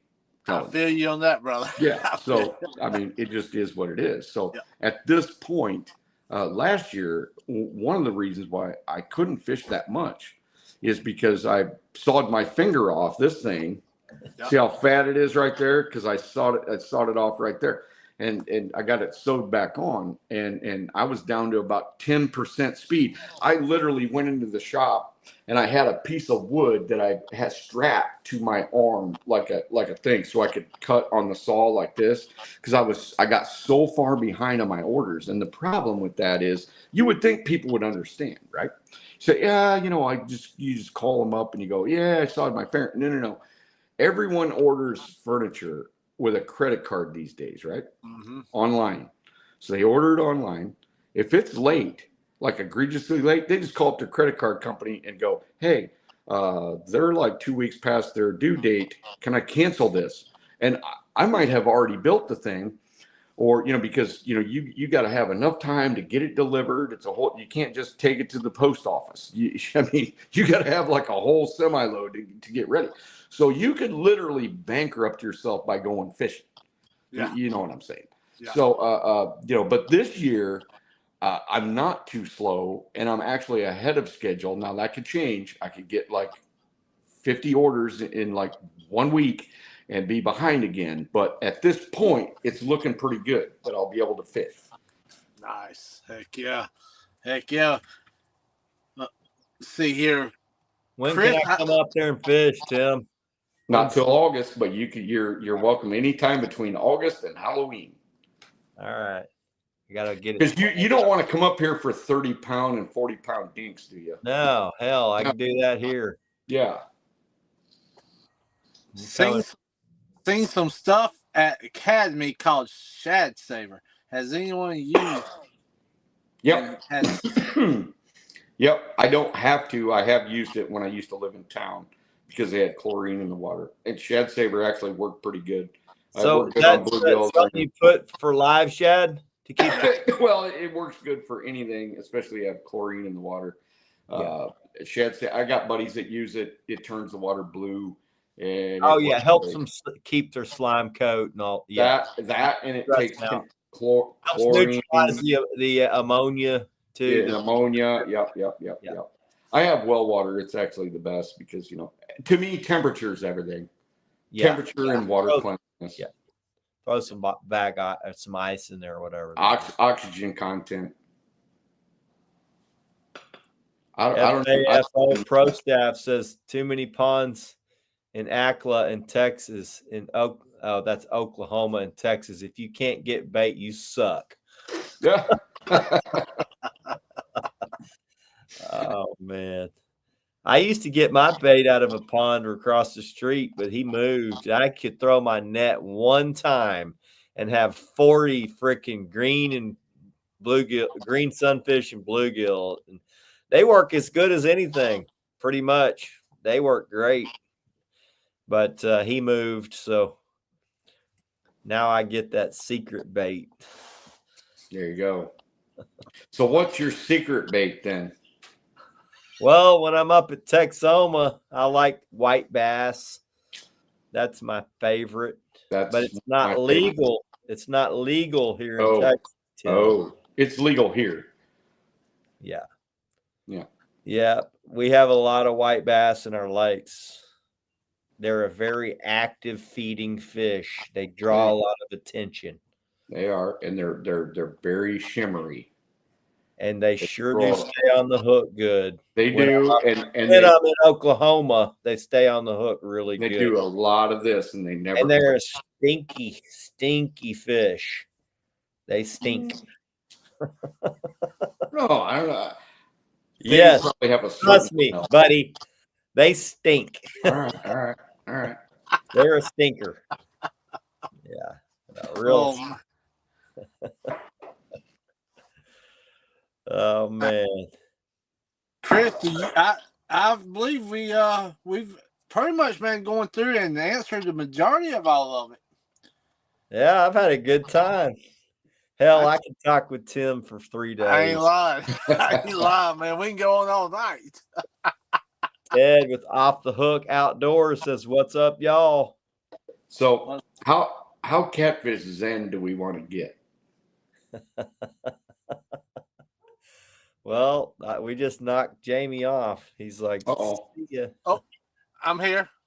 Okay. There he is. Back. Let's get zen. What do you got? Well, I don't know if y'all are ready for this. Jamie's blacked out again. Oh, I'm trying to. There we go. There we go. All right. So, how much have you guys been able to watch catfish? And I know that Chris has been talking about it, but I've actually spent time watching catfish in their natural habitat when they really didn't know I was there. And I spent days and days, kind of like National Geographic Channel, where I took my boat up a shallowish river that runs fairly clear.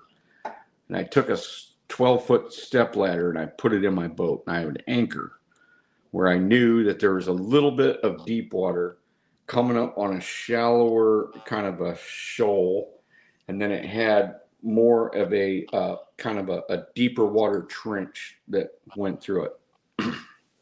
And it was amazing to me that I could just sit on top of this thing with my polarized glasses and watch catfish as they worked through the current. And they would literally, so there'd be like a boulder, maybe the size of a cantaloupe, and go from downstream to upstream and literally wrap their body around it to sniff out what was maybe caught in front of this boulder like this, and then move and then go. And then I would throw pieces of shad in to the deeper water and hope that they filtered up and got caught in these rocks. And maybe there was some limestone shelves where it would get caught in front. And it was so amazing to see big channel cats come out of this deeper water from down. They didn't ever come from sideways, but they always came from down because they could smell it. And they would use their they would use their barbels, right, like this. And they would, if the bait was this way, and they would swim through the current like this, not fast, just almost in position, just sway throughout the current. And you would see them hone in on this thing, and pretty soon they're getting closer, and soon they're getting closer. And sometimes they would pass it. And then they would know that they were past it because they weren't getting the signal anymore. And they would go back downstream, and then they would zoom in again like this. And they would literally work one side of the rock to the other side of the rock until they figured out it was in front of that rock. And then they would go up ahead, use this barbel here, bend themselves around, suck that piece of bait in like nothing, and then just sink back down into deep water. One of the most amazing things I've ever seen. Now, I've never seen them try to get pigeons, never seen them try to eat egrets, but that was one of the coolest experiences I ever had. And I did it for like 4 or 5 different days. It was very cool. I think catfish use all their senses. Oh, they do. They do. And when it's clear, they use their sight a lot more than a person thinks. And one of the ways we know this, especially flatheads, you would think flatheads don't have that great a sight, but they have great sight. Matter of fact, I used to have a 125-gallon aquarium, and those things would watch you walk across the floor. It was very cool. Like from 20 paces, you could see their eyeball. So you're walking across the floor, and he'd be like, you could see his eye following you. Very cool stuff. Yeah, I think, I don't know the distance that they can sense things. They can smell things from a long distance, but they can sense. I know that they, like, for instance, guys are now using thumpers to draw in catfish and catch catfish directly under the boat with I have some. With a thumper. And I called a clonk. When they first started doing it, I'm like, yeah, I think maybe you catch some occasionally. Maybe they follow the same. But no, over time, I've seen the guy that invented the thumper. He's like, no, look. And he's hammering a big fish too. Come right underneath the boat. Interesting. Because that thumper they think is fish feeding, and they come right underneath the boat. And so is that the hand unit that they? It's a hammer that's inside this box. It goes boom, boom. Oh. And you can change the rhythm of it. It can go bump, bump, bump, bump, bump, or you can bump. All right. You better send me that too. I haven't seen that. I haven't done much. I don't do much. Yeah, so it started out as a striper thing. Well, then the striper guide started catching catfish under the boat. Really? Then guys said, well, you think you could actually just target catfish? And the striper guy's like, well, hell yeah, you can, because we catch a ton of catfish directly under the boat off of these. And then guys are like, well, it's just for eaters. He's like, bullshit, look at all these big ass fish we've caught. So it's actually a real thing. And I think they found out that catfish, they can sense vibration. It's one of their best senses. Dude, it's actually one of the most used senses. It is. Do you know when you step out of your truck onto the bank of a small river, every channel cat knows you're there. They do. And matter of fact, I knew because so I've got a 1,000-gallon bulk water tank in my garage. Doesn't have any water in it right now, but I used to keep big channel cats or big flatheads or blues in there just to do studies on them. Going years back, shoot, I brought it from my other house and put it in this garage. But I would put channel cats in there because I was doing a study, and it took me 2 years to do it, whether they could see color or not between green and red. And I proved it. It's a long story to talk about. We're not even talking about that. But as soon as I entered the garage, you could see them, their silhouettes. It wasn't clear. It was white, but I had a light on it all the time because I didn't want them to react differently between. I had to keep a stationary constant, so I kept lights on them all the time. So, but you could, as soon as I stepped in, you could see them move because they would be stationary. And if I stomped my foot on the concrete 50 feet away, they could feel it. On concrete, 6 inches of concrete, they could feel it. You'd see them all jostle. It was really cool. But yeah. Flatheads, on the other hand, they know you're there, but they don't care. What's your thoughts on chumming? Brad Sparks says. Tried it many times. I used to freeze 2-liter bottles of shad slime and scales, and then poke holes into it and tie it off my boat and try to chum and do all that stuff. It really never changed the position of flatheads, and I never ever noticed it. Let's just say, as a thinking human being, thinking that, okay, catfish are going to react to this, it's a very plausible idea, but I don't have any evidence, as long as I tried it, that it worked any better than just fishing. So some of my guide buddies that guide for white bass and hybrid striper, they'll start chumming when they get to a spot. Let's say they're on a point in the spring, 25 feet. They'll start throwing out small threadfin shad, and that'll bring the white bass in. But they said I believe the longer you do that, the more that the catfish will move in. It's I would believe that smaller ones are there, but eventually the bigger ones move in. And they said they don't know if it's because of the chum or it's because of the white bass and the hybrids that are.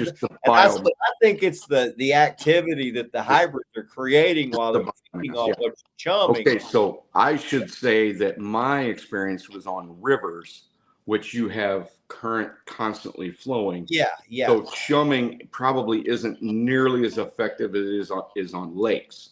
But I could not get any scientific evidence. And I actually tried to even write a paper about it with a premise when I was in college. And I could not find any situation where I could guarantee that chumming in a river worked any better than just fishing. But in a lake, it's very possible. So these guides are like, these guys will follow me around. And I can go find fish anywhere, but I'll notice they'll stay on my spot for the whole week.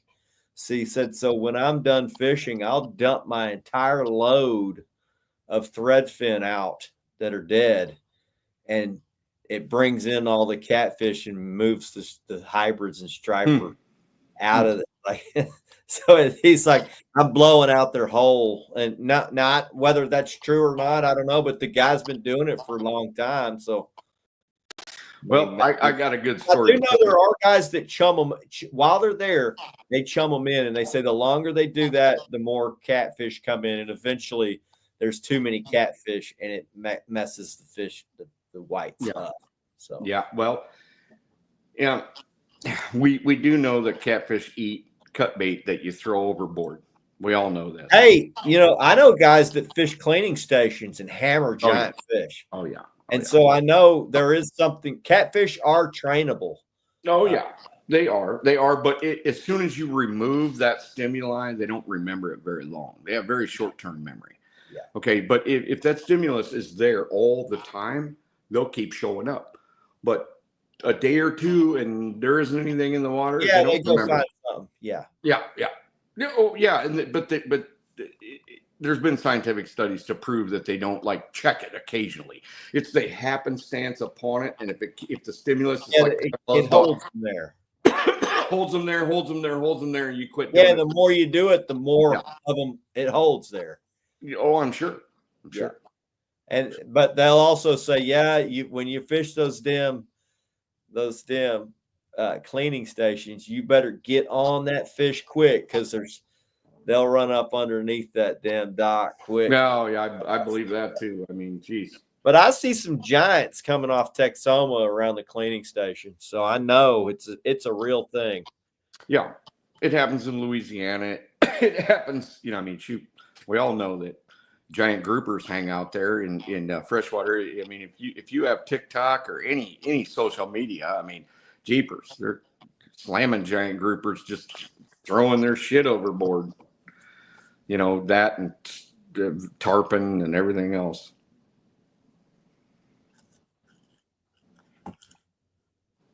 Trying to get caught up here. Chris, I've lost my iPad. It died on me. All right. I'll run through here. We're probably getting close to the end, but let's see here. It looks like Jody's back in. What up, Jody?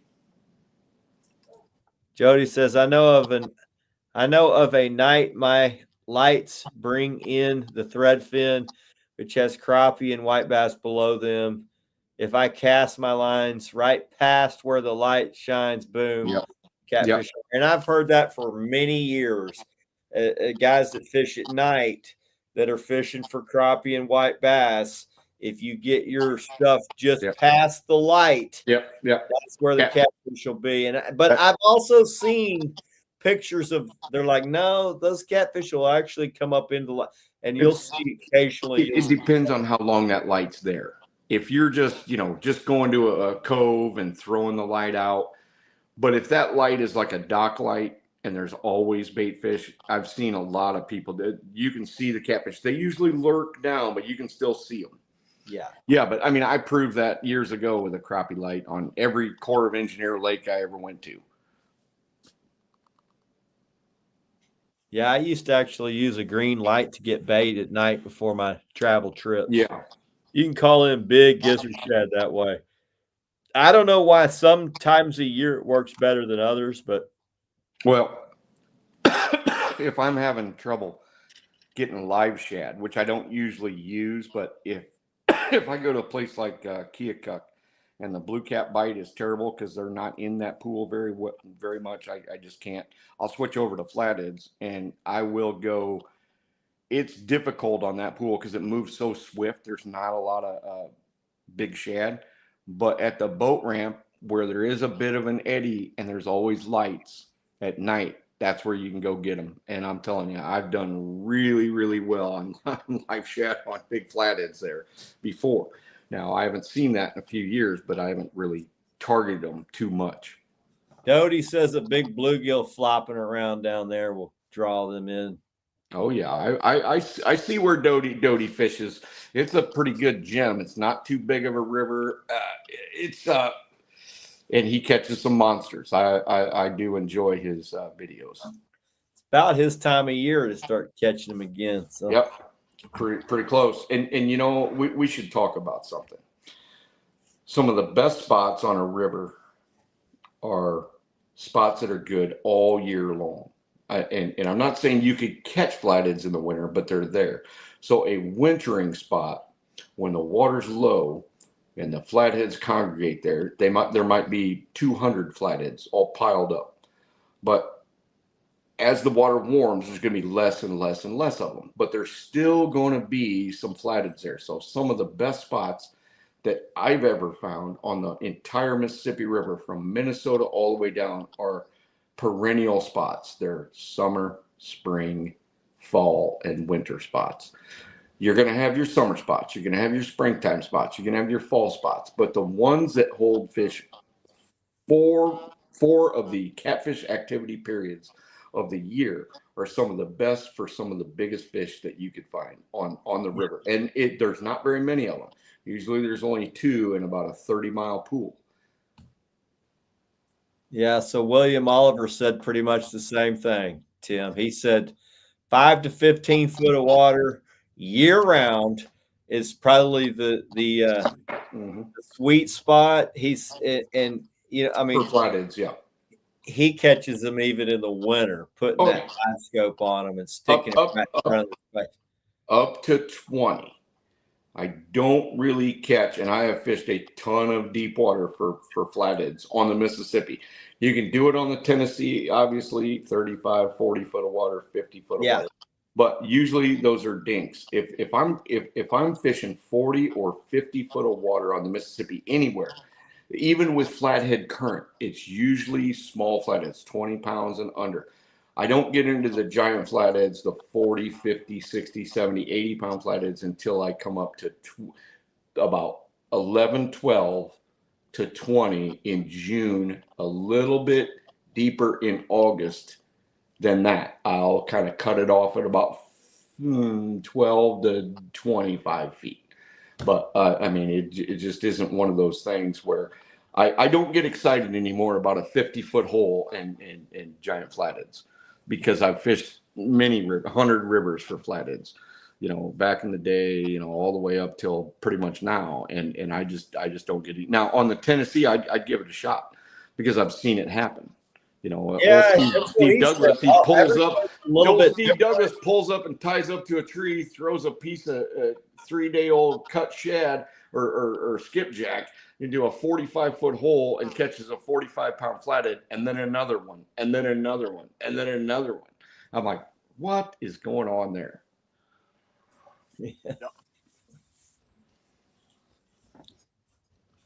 So on Santee Cooper, is anybody catching giant flatheads with any sort of regularity like they used to back in the old days, or it's just everybody just fish for blues? A lot of people's just fishing for blues. Now, this past tournament they just had, I think they call it, a few flatheads, but nothing like they used to. You can go and catch 1 or 2 flatheads a trip if you know where to target and how to target them. That's I mean traditional, like anchoring up, throwing down live baits, and catching flatheads. Do people do that still? Yes. Okay. Yeah. There's not a whole lot of them. No, there's not a whole lot of them doing it no more. More guys. Not a whole lot of doing it. Yeah. There's got to be a lot of flatheads in there. There is. Well, we keep going back to William Oliver just because he's able to see them on live scope. He said there's way more flatheads than anyone could ever freaking imagine. Yep. They just don't bite. And if they are biting, you're not putting your bait in the right spot for them to bite. Yep. It's you even guys that are really good, they're throwing down. They may move 5-6 spots. They've been on fish the whole night. They just haven't put the bait in the right spot. Yeah. And usually the guys that are catching them, just a lot of times it's luck. It's you're putting your stuff in the right area, but getting your bait when you cast, there's a difference between putting it here and putting it here. There is. You get nothing. If you put it here, you get bit. So, and that's why I said I'm going back to the shock and awe run and gun shit. I can't wait to see it. This June, I'm just going to let it fly like I used to, because I let my brain overreact and I let my brain tell me that I could spend less time on the water and less spots and still catch the same amount of giant flatheads that I used to. And it just hasn't happened for a long time. Matter of fact, the biggest flathead I caught was my last trip of the year with 67 pounds. And I ended up fishing a spot that I don't normally fish. And I ended up basically running and gunning it. I mean, yes, I was specifically targeting flatheads. I wasn't just willy-nilly in it. But I ended up basically hitting a 67-pound flathead last trip of the year. I was so dang angry. I don't know if you guys saw any of my TikTok videos. I was so angry. I was making TikTok videos about how angry I was that I wasn't able to go fishing. So, that's just how it goes. Man, I'm ready to go myself. I'm ready to go. I am too. I'm going with William Oliver July 15th, I think. And he's like, oh, I guarantee you we'll get multiple 50s. And dude, you have to do videos on that. Yeah, I asked him, he said, I don't have a problem. He's like, I've kind of been not wanting to let the cat out of the bag, but I'm willing to let you do that. And so he's like, what's going to frustrate you is when we get on an 80 and he don't want to bite. He's like, but we all have fish finders. We've all marked 80s and they don't want to bite. Yeah. Even blues. He's like, we'll go through 5 50s before we get one of them that wants to bite. Oh yeah. He's like, we'll go through 5 of them before one of them is actually willing to take a bait. So no doubt. Like, we won't, he's like, we'll find some fish over 80. Now, whether one will bite is, we don't mark a whole lot of them. But we'll probably find one over 80 and hopefully he'll bite. And I'm like, the key to his success though is he's able to find more than 5 in a day's fishing. Yeah. He's like, what you don't realize is there's a lot of them in this little area right here. Right, but flatheads, and I don't know how lakes are, but in rivers, flatheads only like about 2% of the river. Yeah, what he's able to find are the wallows, Tim. He's like, what a lot of guys aren't seeing is where it's the actual wallow that they like to lay in. Now, they might not be in the wallow. Yeah, sure. They might be outside the wallow. They might be 3 feet away from the wallow, but he's like, a lot of times where he looks is like around the timber, and he gets a 3-dimensional picture of it with this live scope, but he's looking for the wallow right next. He's like, once I know the wallow's there, he said, I know the fish are there. He's like, it's just a certain thing that they like. And once I find the wallow, I know there's a fish around. Now, most guys can't see the fish, but with the live scope, he's able to see that fish because, they're they hide. Well, They hide in rivers, flatheads love when the water goes like this and you have a, coming this way and they have a drop. Okay. And so that's my wallow. All right. Yeah. Because they love to put their lip right up there and just sit at this somewhere in that wallow. So this might be 10 foot of water or 12 foot of water or 20 foot of water. And not usually 20, but 15. And then all of a sudden that bottom drops like this and may come back up. Maybe it's a root ball sitting there and the current has wallowed that out on the bottom, out of the gravel or the rock or the mud or the whatever. And they do love to sit there. And they'll put the bottom chin right there because their head, how their heads are, they're like that.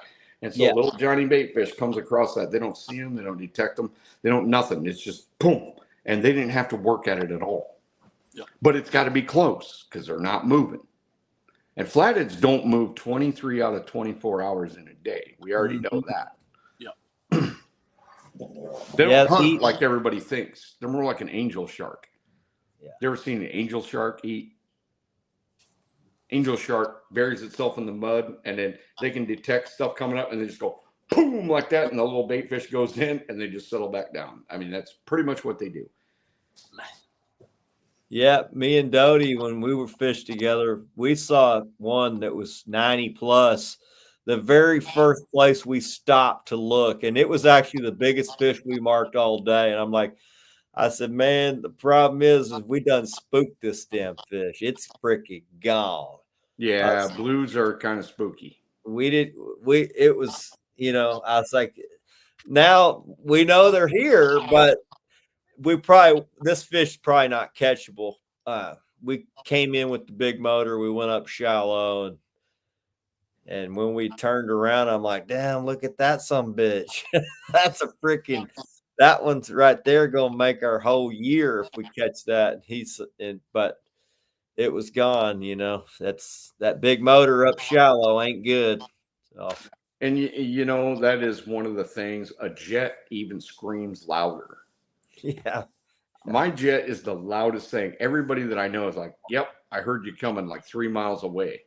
And I'm like, yeah, okay, all right. And I do often wonder. I don't seem to spook flatheads. I can hover over top of them with my. Yeah, I've heard that a lot. But with blues, I do have sometimes I think if they're in 25, 30 foot of water, if I hover over them too much, I think I can spook them. So William said sometimes you spook them when you're putting your bait in front of them. He said, man, what's crazy is if you put your bait in the wrong way, or if you move your trolling motor the wrong way, he's like, the fish will just freaking all of a sudden just leave. He's like, I'm out of here, and he's gone. Flatheads? Flatheads. He's like, man, what the hardest thing for me was getting to get set up on them without making them know that I'm there or nervous that I'm there where they don't want to bite, or they just flat out will leave the area.